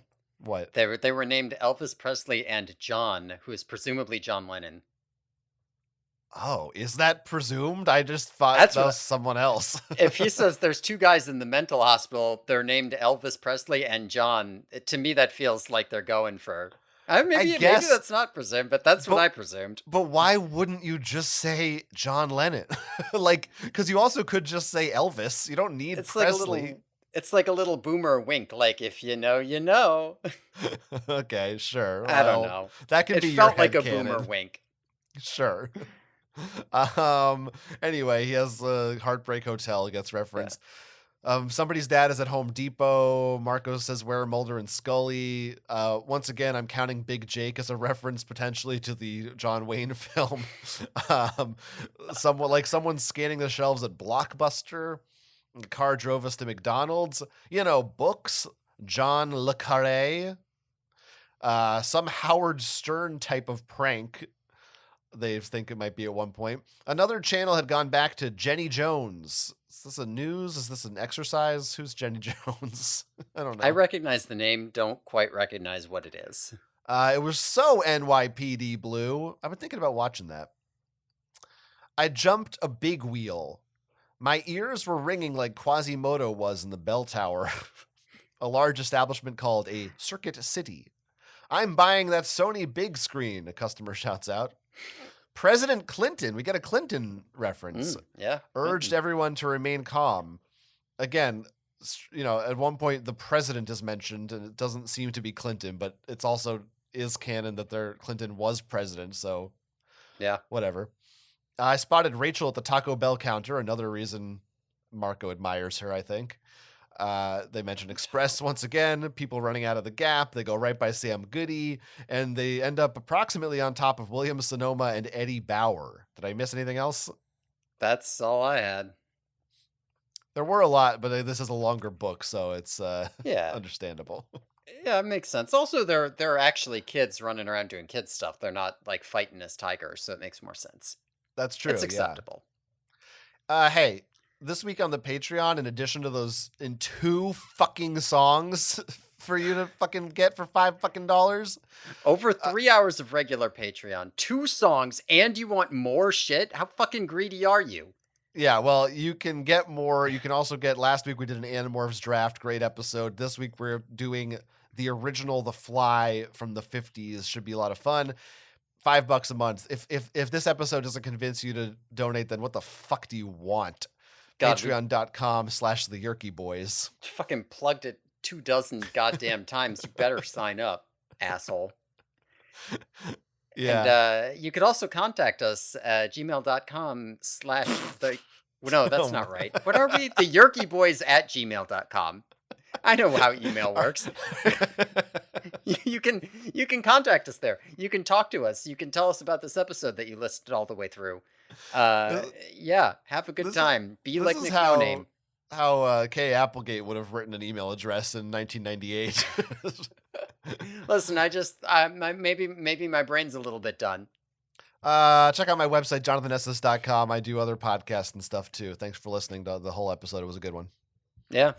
Tune in next time when we'll be talking about Book 41, The Familiar, in which Jake turns 25 on the Yerky Boys. Get the fuck out of here.